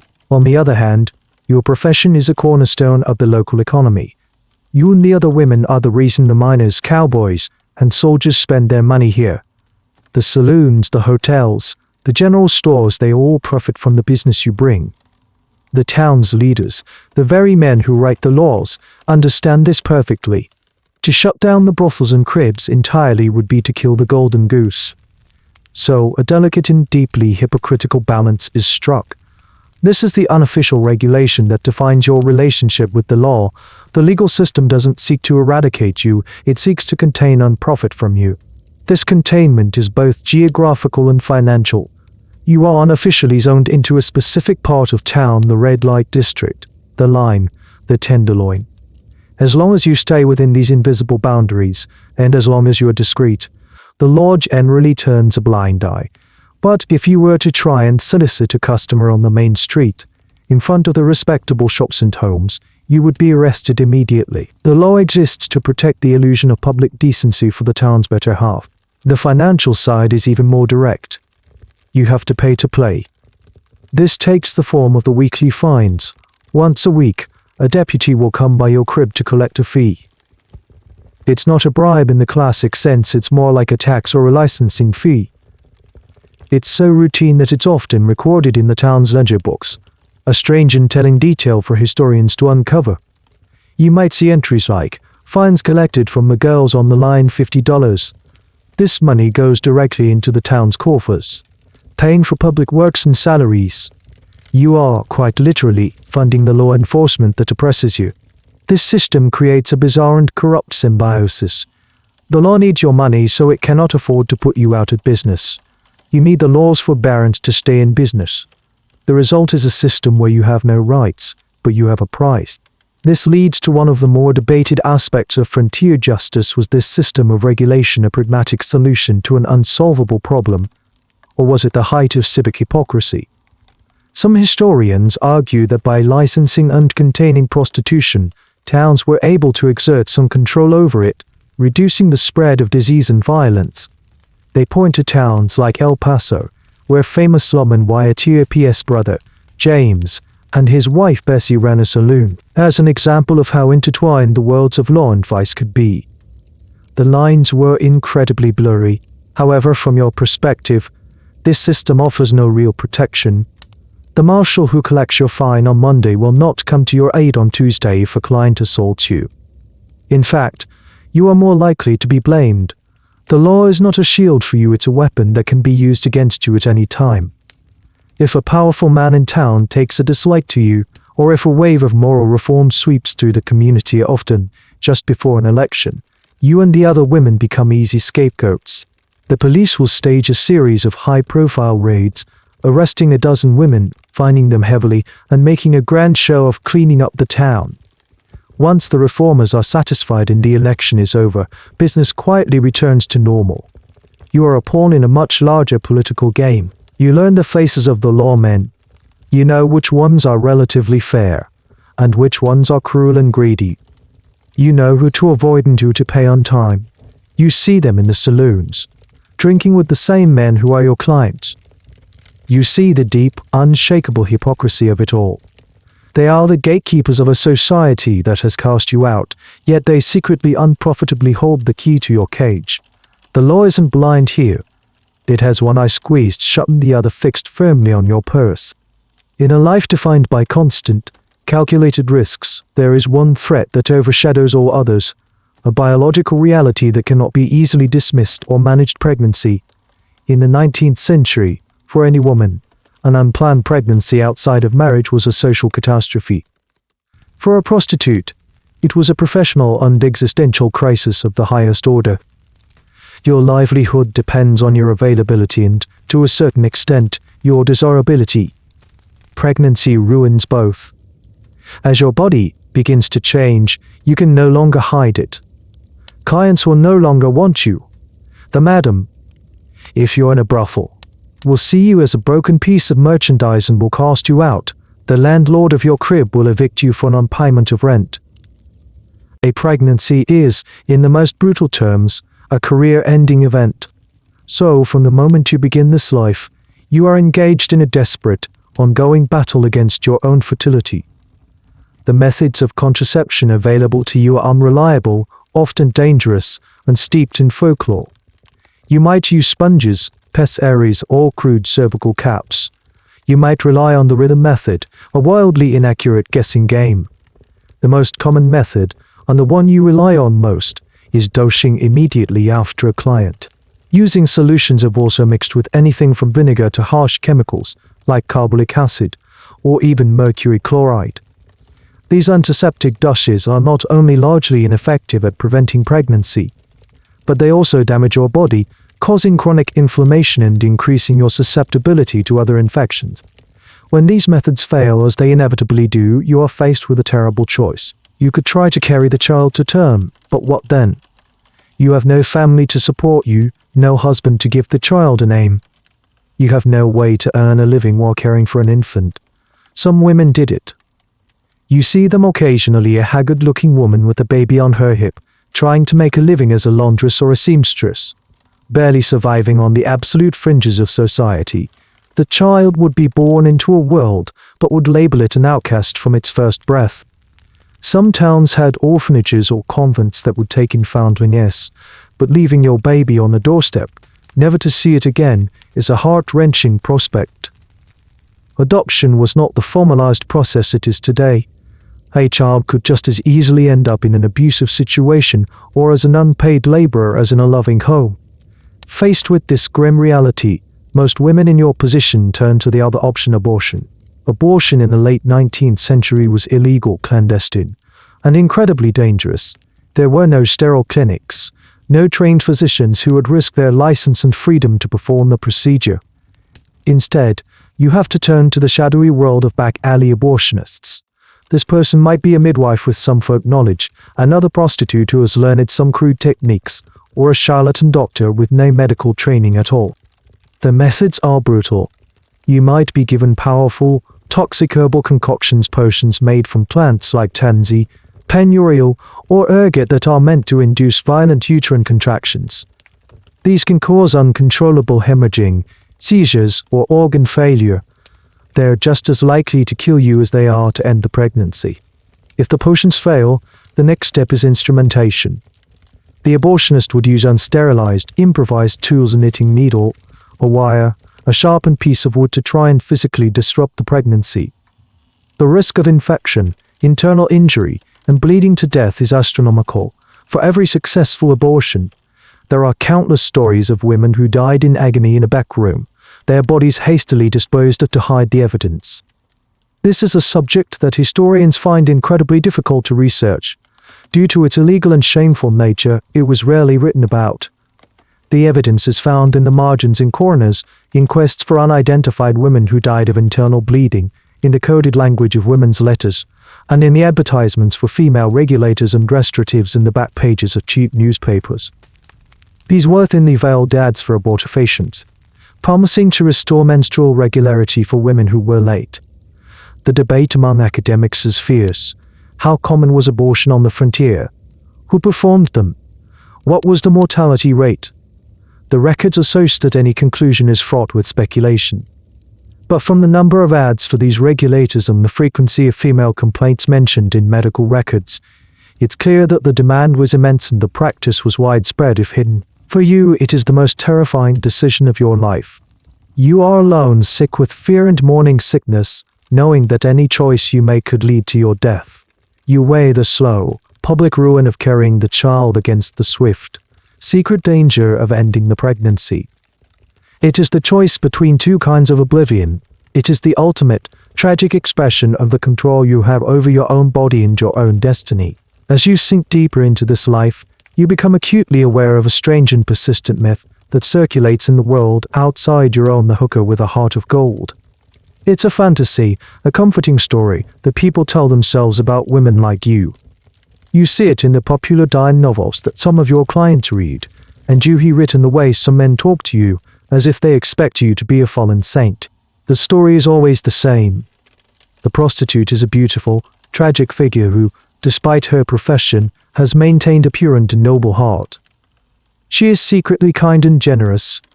She'll give her last dollar to a starving orphan, or she'll nurse a sick miner back to health out of the goodness of her soul. And most importantly, she is just waiting for the right man, a handsome, heroic cowboy, usually to come along and rescue her. Marry her, and elevate her to a life of domestic bliss. She is redeemed by his love. This narrative is incredibly seductive, both for your clients and for the general public. It's a way of sanitizing the ugly reality of your life. It turns a story of economic desperation, exploitation, and trauma into a romantic melodrama. It allows men to feel noble for seeing the good in you without having to confront the fact that they are participating in the very system that oppresses you. It makes the transaction feel less like a commercial exchange and more like a scene from a play. You play along because you have to. It's good for business. You learn to affect a kind of weary nobility. You listen patiently to a client's troubles, offering a sympathetic ear. You might feign a gentle, selfless nature. It's part of the mask you wear, another layer of performance. You are whatever the client wants you to be: a confidant, a mother figure, a tragic heroine. But underneath the mask, you feel a bitter, cynical resentment for this myth. A heart of gold? Your heart feels like a cold, heavy stone. Generous? You have to fight and scrape for every penny you earn. You can't afford to be generous. Selfless, your entire existence is a battle for self-preservation. Every decision you make is dictated by a desperate, all-consuming need to simply survive another day. The reality of your relationships with the other women belies this myth as well. While you have moments of solidarity, your world is also filled with suspicion, competition, and casual cruelty born of desperation. There is no chorus of golden-hearted girls looking out for each other. There are just tired, frightened women trying to get by. Hollywood in the next century will fall in love with this trope and bake it into the DNA of the Western genre. From the classic saloon girl who helps the hero, to the world-weary madam who has a soft spot for the underdog, the prostitute with a heart of gold becomes a stock character. It's a narrative that endures because it's comfortable. It allows the audience to feel sympathy without feeling complicit, to be entertained by the romance of the Old West without dwelling on the brutal mechanics of its sexual economy. Historians have spent a great deal of time deconstructing this myth. They argue that it serves a deep cultural purpose to resolve the profound contradiction of a society that both needs and condemns prostitution. By portraying the prostitute as secretly pure, the myth allows society to have it both ways. It can profit from her services while still holding on to an idealized vision of womanhood. The question still debated is whether this myth was in any way empowering for the women themselves. Did it give them a script to follow, a way to negotiate their interactions, and perhaps gain a small measure of respect or better treatment from their clients? Or was it simply another to love their oppression, forcing them to perform an emotional labor, the labor of being a saint on top of the physical labor they were already enduring? You know the answer. The myth of the golden heart is a lie. A beautiful, glittering, profitable lie. It's a cage far more subtle than the crib you live in. You are not waiting for a hero to rescue you. You know that heroes don't visit alleys like this. You are waiting for your next client, hoping he's not violent, hoping he pays what he owes. The only redemption you are looking for is the jingle of a few coins in your hand, enough to buy you one more meal, one more drink, one more drink. The gold is not in your heart. It's the payment you need to survive. In the relentless grail and scape of your life, a day arrives that is, for a fleeting moment, different. It's not a dramatic rescue or a sudden change of fortune. It's something much smaller, much quieter, and in its own way, much more profound. It is a moment of simple, unadulterated, human happiness. These moments are so rare they shimmer with an almost supernatural beauty. Perhaps it's a day when the town is celebrating something. The 4th of July or the completion of a new railroad spur. The whole town shuts down. There are no clients. The relentless rhythm of your work is paused. For one day you are not a prostitute. You are just a person in a town that is having a party. You and the other women might pool your money to buy a slice of pie from a street vendor. You sit on the edge of the boardwalk, your feet dangling in the dust, and you watch the clumsy, joyous parade go by the volunteer fire brigade, the town band playing off-key, children waving flags. You laugh a real, genuine laugh that comes from your belly, not the fake, tinkling laugh you use with clients. For a few hours the mask is off. You are not performing, you are just being. Or maybe it's a quieter moment. A traveling photographer comes to town, setting up a tent with a painted backdrop of a grand waterfall or a fancy parlor. You and the one from the next crib decide to splurge. You spend a week's savings to have your portrait taken. You put on your best dress, or rather, your least worn work dress, and you do each other's hair. You pose together for the camera, your expression solemn, trying to project an air of dignity. For that one instant, as the camera's flash powder ignites, you are not just two whores in a back alley. You are two friends, commemorating a moment in time. The resulting tin-type photograph, a small, precious object, becomes your most treasured possession. It's proof that you existed, that your friendship was real. Historians find these photographs sometimes in archives or old family collections, often misidentified or simply labeled unidentified women. But they are a powerful, haunting glimpse into these stolen moments of normalcy. The women in these photos are not smiling. Victorian photography required long exposure times, making smiles difficult to hold. But in their eyes, you can see a quiet defiance, a claim to personhood. The academic discussion around these images is poignant. Are we objectifying these women again by studying their portraits? Or are we honoring their memory by trying to see them as they saw themselves in that one brief moment of self-worth? Sometimes the happiness comes from an unexpected source. A client, a young, shy ranch hand, might not want what you're selling. He might just want to talk. He's desperately lonely, and he pays for an hour of your time just to tell you about his family back in Ohio, to show you a crumpled picture of his sister. You listen, and for that hour, you are not a body. You are a confidant. It's still a transaction, but the currency is a shared, gentle melancholy, and it leaves you feeling strangely, sadly human. Or it could be the sheer beauty of the landscape around you. One morning you wake up early, unable to sleep. You walk to the edge of town, past the last of the miserable cribs, and you watch the sun rise over the vast, empty plains. The sky explodes in colors you don't have names for, pinks and oranges and purples so intense they make your heart ache. The air is clean and cold. In that moment, the town, the work, the misery, it all feels small and insignificant against the immense, silent majesty of the natural world. It's a moment of grace, a reminder that there is a world beyond the squalor of your daily life. These moments are ephemeral. The parade ends. The photograph is tucked away. The sun rises and the workday begins. The grey reality rushes back in. But these memories, these tiny, shining specks of light, are what you hoard. They are more precious than any money you could earn. They are the proof that your soul, battered and bruised as it is, has not been entirely extinguished. They are the moments that allow you to endure the others. They are not a rescue, but a respite. And in a life like yours, a respite is a miracle.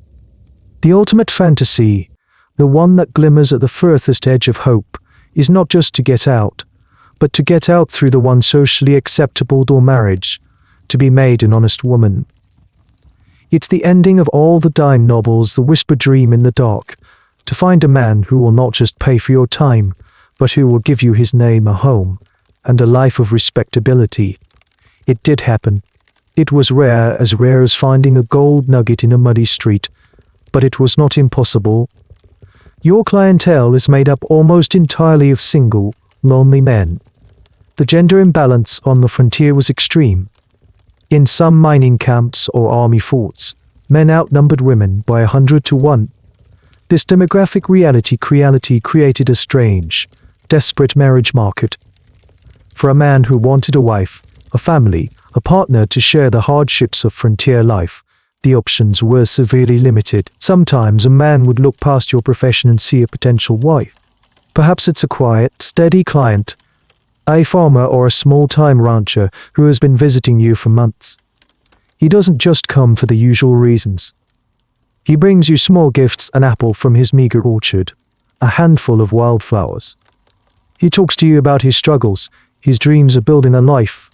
One day, he asks you to marry him. The proposal throws you into a turmoil of hope and fear.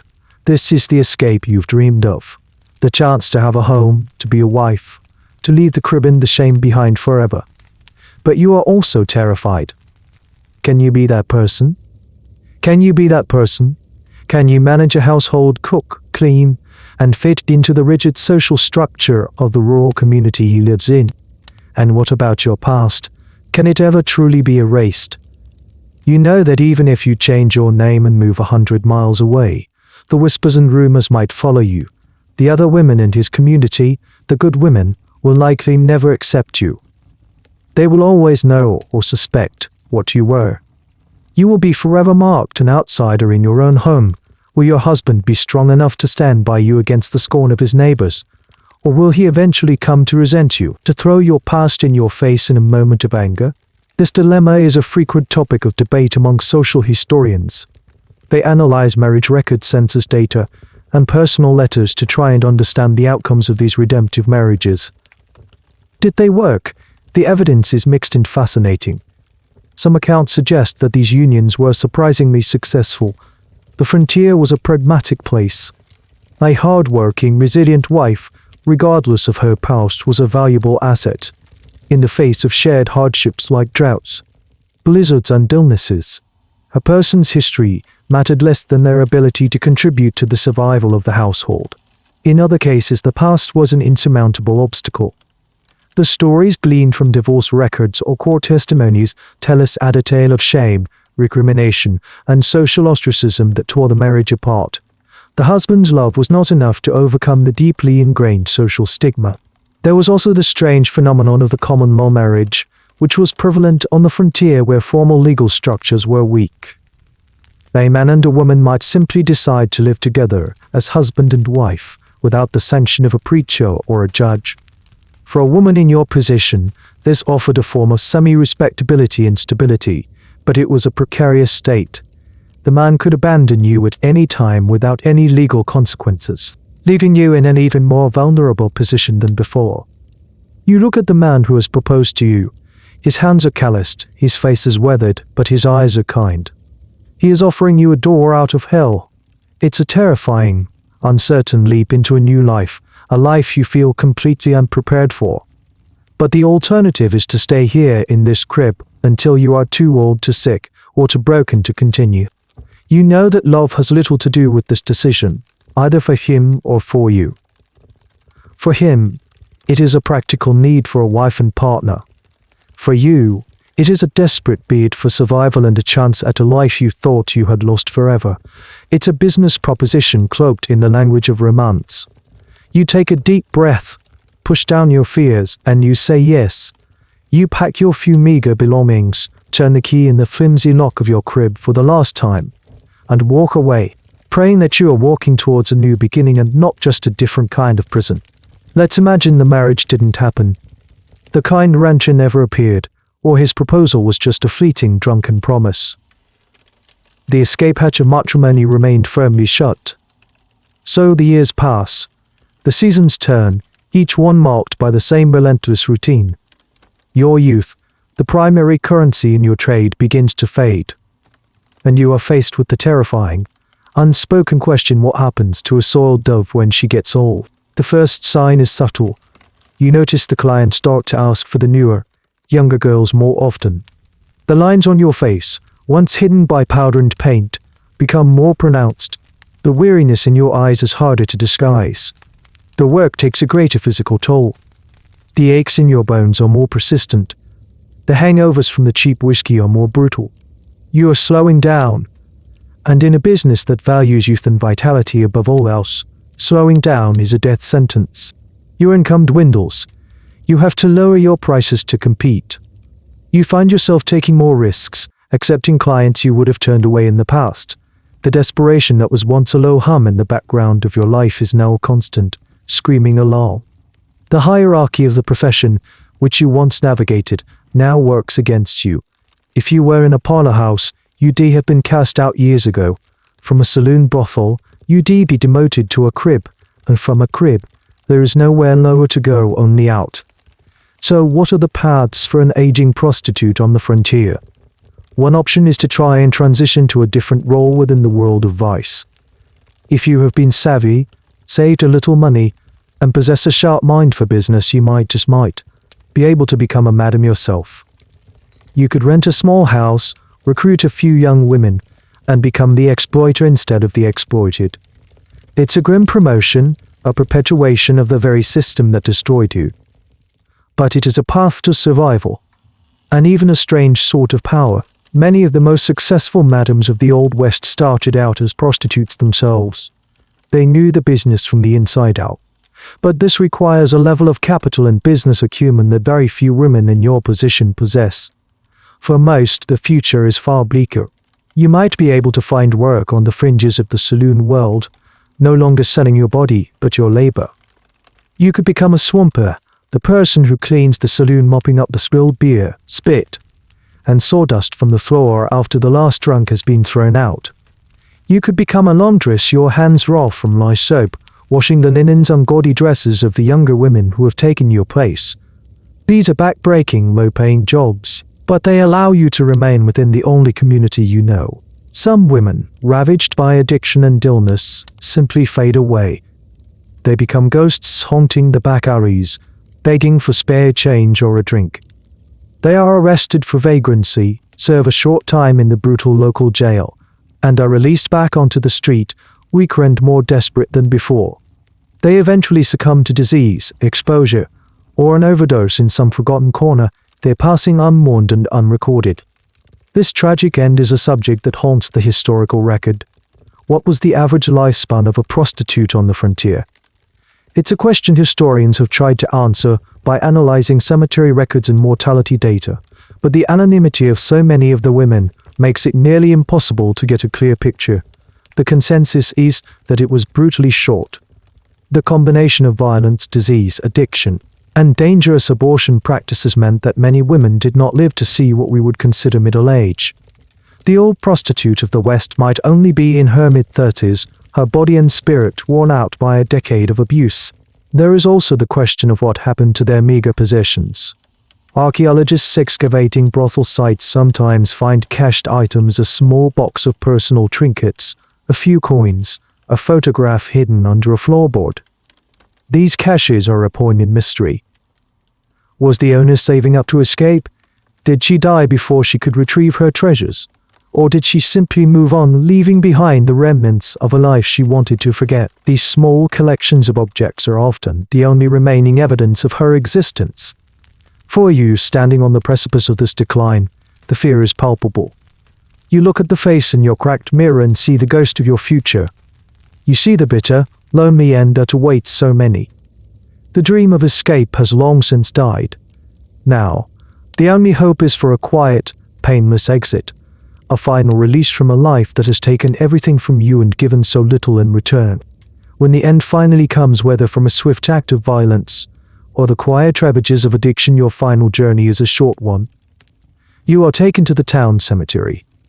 But you are not laid to rest in the main section, among the respectable families with their carved headstones and wrought iron fences. You are taken to a separate, often unconsecrated, patch of ground on the edge of the cemetery, a place known by a grimly evocative name, Boot Hill. The name Boot Hill became legendary, synonymous with towns like Tombstone and Dodge City. The folklore says it's where men who died with their boots on gunfighters, outlaws, and their victims were buried. But the reality is that these cemeteries were the final resting place for the town's entire underclass. It was for the indigent, the unknown, the transients, and of course, the women like you. It was the potter's field of the American West. There is no solemn funeral service for you. No preacher says a prayer over your grave. There are no weeping family members. Your burial is a simple, practical matter of public sanitation. A few men, perhaps paid by the county, dig a shallow grave in the hard, rocky soil. Your body, likely wrapped in a simple cloth shroud, rather than a proper coffin, is lowered into the earth. The grave is filled in, and that is that. Your grave marker, if you get one at all, is a simple wooden plank, or perhaps nailed together to form a crude cross. On it, a barely literate hand might have scrawled your professional name, Lily or Sparrow or Diamond Lil. Your real name, the one you were born with, is likely lost to history, forgotten by everyone except perhaps a distant family who has long since written you off. Within a few years, the harsh sun and winds will bleach the wood, the writing will fade, and the marker itself will rot and fall, leaving your grave completely anonymous. You become one of the countless nameless mounds in Boot Hill. Your story, your struggles, your fleeting moments of joy and immense reservoirs of pain are all buried with you. You are an unread book, tossed into the earth. Visiting these historic cemeteries today is a poignant experience. Tourists flock to see the famous graves of marshals and outlaws, men whose names have been immortalized by legend. They might walk right past the sunken, unmarked depressions in the ground where the town's soiled doves were laid to rest, completely unaware of the stories buried beneath their feet. This leads to a fascinating area of historical and archaeological inquiry. Researchers have sometimes used ground-penetrating radar or careful excavation to study these forgotten sections of frontier cemeteries. What they find is often heartbreaking. They might find the remains of women buried with small, personal items, a cheap ring, a string of beads, a single locket. These are the last, silent remnants of their identity. Skeletal analysis can sometimes reveal the harsh realities of their lives: healed fractures from past violence, the skeletal markers of syphilis, the high concentrations of lead or mercury from their toxic cosmetics and medicines. The bones themselves tell a story that the history books have ignored. The debate still rages among preservationists and historians about these sites. Should these graves be excavated for study to give a voice to the voiceless? Or should they be left undisturbed, granting these women a final peace and privacy that they were so often denied in life? It's a complex ethical question with no easy answer. You lie in the cold ground of Boot Hill, next to a drunken miner who fell down a shaft and a young cowboy killed in a stupid card game dispute. You are all part of the same forgotten underbelly of the Great Western Expansion. The official history of the town will be written by the victors, the merchants, the ranchers, the politicians. They will write about their courage, their industry, their vision in building a great civilization in the wilderness. They will conveniently omit the fact that their civilization was built in part on the exploited bodies and broken lives of the women buried in unmarked graves on the edge of town. The wind blows across the dry hills, whispering through the sparse grass growing over your grave. It's the only eulogy you will ever receive. You have become, finally irrevocably, a part of the silent, anonymous dust of the West. Your name, whether it was the one you were born with or the one you were given, is now forgotten, whispered away by the wind on Boot Hill. But there is one group of women from your world whose names are remembered, whose stories are told and retold, often with a strange mix of condemnation and admiration the matter. While you toiled in anonymity, a few shrewd, ruthless, and ambitious women managed to climb to the very top of the hierarchy of vice. They became legends in their own right, powerful figures who wielded significant influence in the towns they operated in. Their names have entered the folklore of the West, women like Madame Muster Shannon or Dumont, a famed card shark and brothel owner, or Jenny Rogers of Denver, who built a veritable empire of parlor houses. You would have known of these women, or at least of your own Madame Melody. From your perspective, she was your jailer, the architect of your debt and misery. But looking at her from a historical distance reveals a more complex figure. She was a woman who succeeded in a brutal, male-dominated world by adopting its most ruthless tactics. She was a capitalist, an entrepreneur whose product was human flesh. To become a successful madam, a woman needed a unique combination of skills. She had to be a shrewd businesswoman, able to manage finances, negotiate with suppliers, and handle a payroll. She had to be a master of marketing, creating a brand and an illusion that would attract the right clientele.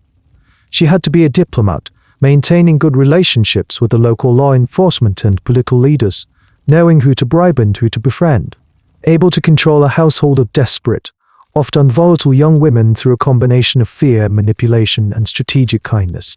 Many of these successful madams, like Jenny Rogers, created lavishly decorated establishments that became famous landmarks.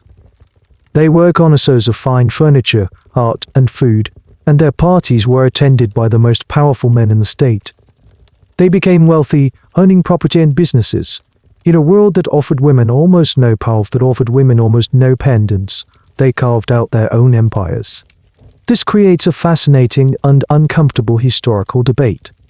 Should we view these women as proto-feminist icons? Were they rebels who broke through the constraints of Victorian womanhood to achieve power and wealth on their own terms? Or were they simply female slave drivers, profiting from the misery of other, less fortunate women? The truth is, they were both. They were complex, contradictory figures who simultaneously defied and reinforced the patriarchal power structures of their time. They were undeniably exploiters. The system of debt peonage that trapped you was their invention. They profited directly from your labor, your body, and your despair. Yet, they were also women operating in a system that gave them few other options. Many, as you know, started out as prostitutes themselves. They chose to climb the ladder of exploitation rather than be crushed by it. And in a strange way, the success of a powerful madam could offer a sliver of protection to the women under her roof. A madam with connections could keep the worst of the street violence and police harassment at bay. Her house was a prison, but for some, it might have felt safer than the utter vulnerability of the cribs. The names of the famous madams are remembered because they left a paper trail. They owned property, so their names are on deeds and tax rolls. They were sometimes arrested, so their names are in court records. They were notorious, so their names appeared in the newspapers. But for every celebrated madam, there were hundreds, thousands of anonymous women like you who worked for her. You are the invisible workforce that built her empire. Your names are not on the deeds. Your stories are not in the newspapers. Except perhaps as a single, dismissive line when you died. This is the great irony. The history of your world is told through the stories of your oppressors. We remember the names of the powerful madams, the famous lawmen who regulated them, and the wealthy clients who visited them. But the women who were the commodity, the very reason for the existence of this entire economy, are almost entirely erased. Your name is Lily or Mary or Sarah, and it is lost. The town where you lived and died was a living thing with a life cycle of its own. Its birth was explosive, fueled by the discovery of gold, the arrival of the railroad, or a boom in the cattle trade. Its youth was chaotic, violent, and full of a feverish energy. But for many of these frontier towns, old age and death came just as quickly. What happens to a place like this when the reason for its existence disappears? What happens when the gold vein runs dry, when the cattle trail is rerouted? or when the railroad builds a new hub 20 miles down the line, the town begins to die. The process is slow at first, then rapid. The mining company shuts down its operation. The saloons that were once crowded and noisy are now half empty and quiet. The merchants who supplied the miners begin to pack up their unsold inventory and move on to the next boomtown, the next place of promise. The population dwindles. Men who came seeking their fortune drift away, leaving behind a ghost of a town. For the women who are left, this is a crisis of catastrophic proportions. Your entire livelihood was dependent on a large population of single, transient men with money to spend. As they leave, your client base evaporates. The few men who remain, the stubborn prospectors, the small-time ranchers, have little money to spare. The competition for their business becomes ferocious. The madam of the fancy parlor house, if she was smart, saw the writing on the wall months ago. She sold off her assets, packed her fine dresses, and moved her entire operation, her girls included, to a more promising location. She followed the money, ever the pragmatist. But for you, trapped in a crib or working in a second-rate saloon, escape is not so easy. You have no savings, no resources. You are anchored to a sinking ship. The town itself begins to decay around you. Buildings that were once bustling with activity now stand empty, their windows boarded up like vacant eyes. The main street, once a river of mud and activity, is now quiet and dusty. The paint peels from the false fronts of the buildings, revealing the cheap, raw wood beneath. The whole place takes on a mournful, abandoned feeling. It becomes a ghost town. What is your fate in a place like this? Some women simply leave. They walk out of town with their few belongings in a bag, hoping to catch a ride on a wagon or stow away on a train, heading toward another town, another desperate hope. They become perpetual wanderers on the frontier, moving from one dying camp to another. But many are too old, too sick, or too tired to move on. They are trapped. They try to eke out a living in the dying town, taking any work they can find. They might take in laundry for the few remaining families or work as cleaners, but there is little work to be had. They live in the abandoned cribs and brothels, squatting in the ruins of their former lives. This is a part of the Western story that is rarely told. We love the stories of the boomtowns, the places of excitement and opportunity. We are fascinated by the ghost towns, the romantic, photogenic ruins, but we seldom think about the people who were left behind, the ones who were unable to leave when the boom went bust. Historians studying the decline of these towns see the demographic shifts in the census records. An 1880 census for a mining town might show a population of 2,000, overwhelmingly young and male. The 1890 census for the same town might show a population of only 200, mostly older families and a handful of single, aging individuals. Tucked away in those numbers is the story of the women who were left behind. You might be listed in that 1890 census as a laundress or seamstress, or simply with no occupation at all, your former profession now obsolete in a town with no customers. The academic debate here focuses on the role of women in the life cycle of frontier towns. Were they merely a symptom of the boom, arriving with the frenzy and disappearing with the decline? Or did their presence, even in decline, contribute to the town's ability to hang on, providing a core population that sometimes allowed a ghost town to limp along for decades? For you, these academic questions are meaningless. Your world has shrunk to the size of this decaying, forgotten place. You are a ghost haunting a ghost town. You walk the silent streets, past the saloon where you once worked, its swinging doors now hanging crooked on their hinges. You live on scraps, on charity, on the bitter memories of a life that promised a fresh start and delivered only a dead end. The West, which once seemed like a vast land of endless opportunity, has become your prison, a quiet, dusty tomb. How do we know any of this? How can we hear the whispers of your story across the gulf of a century and a half? You left no diary. You wrote no memoir. The vast majority of women in your position were functionally illiterate, and even if they could write, they had little reason to document a life of shame and trauma. Your voice, it would seem, was deliberately unsystematically silenced, and yet fragments remain. Your story is a mosaic, painstakingly assembled by historians from 1,000 tiny, scattered pieces. There are detectives, searching for clues in the most unlikely of places, piecing together a narrative that was never meant to be told. One of the most important sources is the driest official records. Census data is a treasure trove. A historian might track a name, your assumed name, literally from one census to the next. In 1870, you were listed as a dancer living in a known brothel in a Kansas cattle town. By 1818, birthplace appears in a Colorado mining camp, now listed as a seamstress. Is it the same woman? Has she aged out of the profession? Is she trying to build a new life? The records provide the dots, and the historian tries to connect them. Court records and police ledgers offer another grimly fascinating window. They document your arrests for vagrancy or public nuisance. They record the fines you paid, which show up as income in the town's financial statements. They might contain a deposition you gave as a witness to a saloon fight, your voice captured fleetingly in the stilted, formal language of a court clerk. And they contain the coroner's reports, the brief, impersonal accounts of your death. Newspapers of the era are another crucial source, though they must be read with a critical eye. The local papers were often sensationalistic, reporting on the scandalous activities of the soiled doves, with a mixture of moral outrage and prurient detail. They might report on your arrest, your involvement in a crime, or your untimely death. These articles are often biased and dehumanizing, referring to you by a cruel nickname or a dismissive phrase. But between the lines, a historian can glean details about your life, where you lived, who you associated with, the circumstances of your existence. Then there are the personal accounts of others.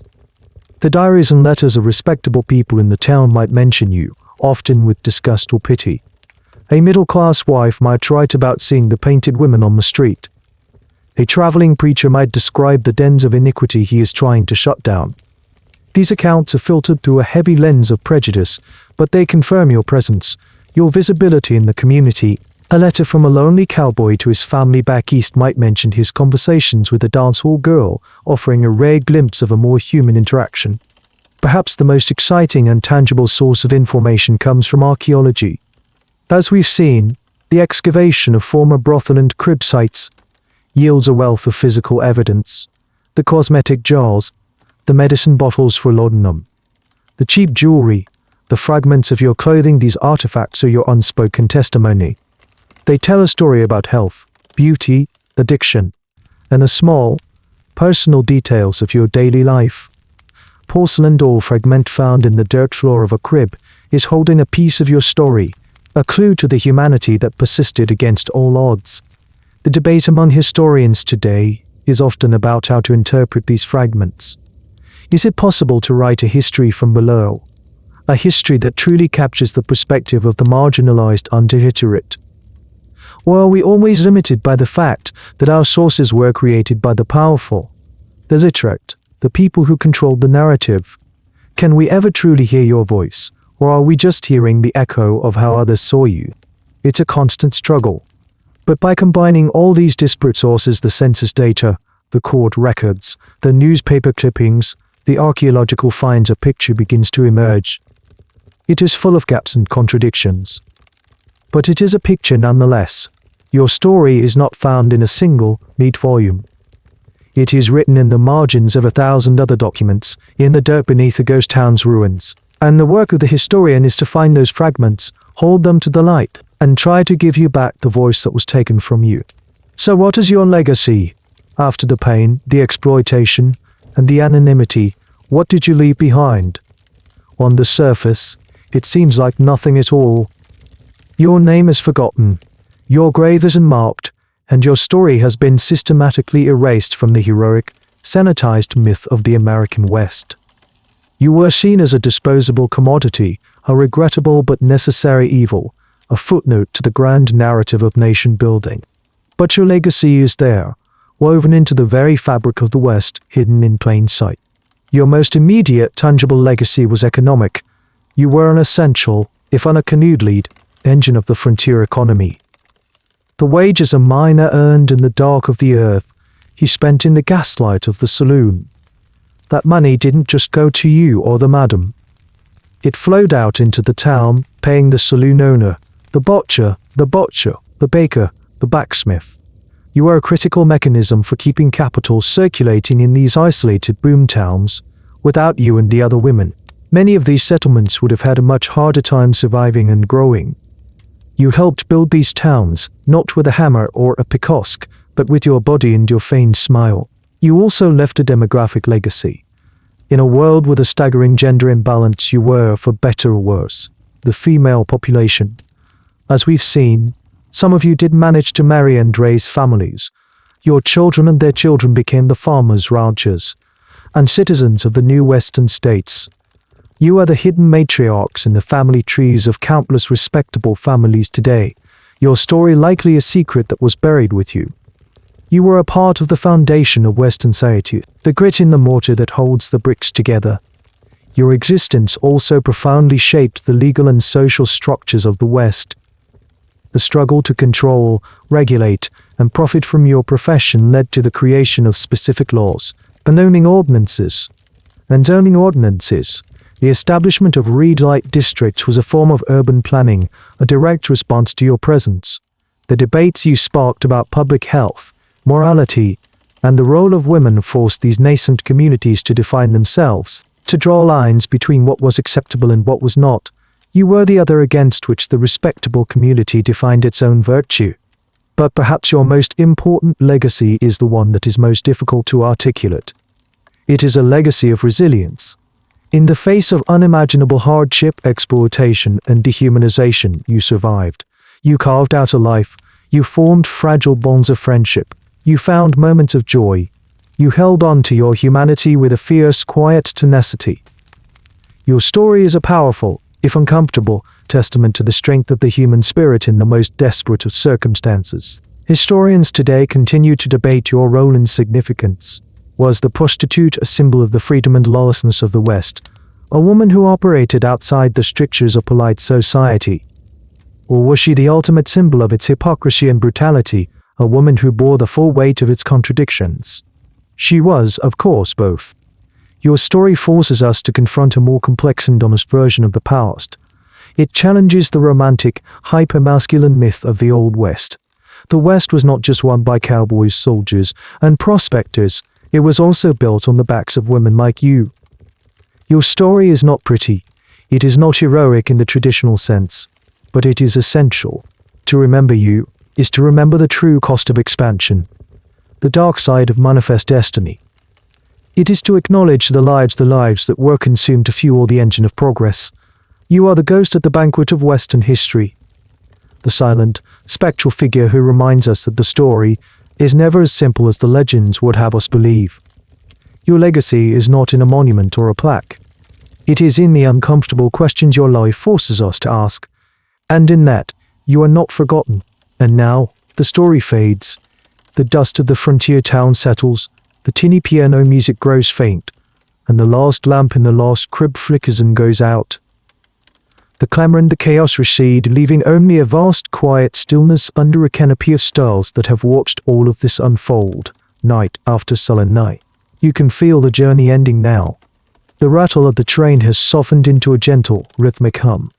The hard wooden bench has become your own soft bed. You are drifting away from the mud and the noise, floating into a place of deep, quiet rest. Let the figures from the past dissolve into mist. Let the heavy weight of their stories lift from your shoulders. They are a part of the long, slow river of time now, their struggles over, their pain finally at an end. Feel the cool air of the prairie night on your skin, a gentle breeze carrying the scent of sagebrush and distant rain. There are no more doors to open, no more faces to wear. There is only this peaceful, floating sensation, a sense of release. You are safe now, wrapped in the quiet comfort of your own room, in the soft embrace of the approaching dream. Let your breathing slow, let it deepen, sinking you further and further into tranquility. The world outside can wait. This gentle slide into the soft, welcoming dark. Rest now, you are home. The end of the article. Good night.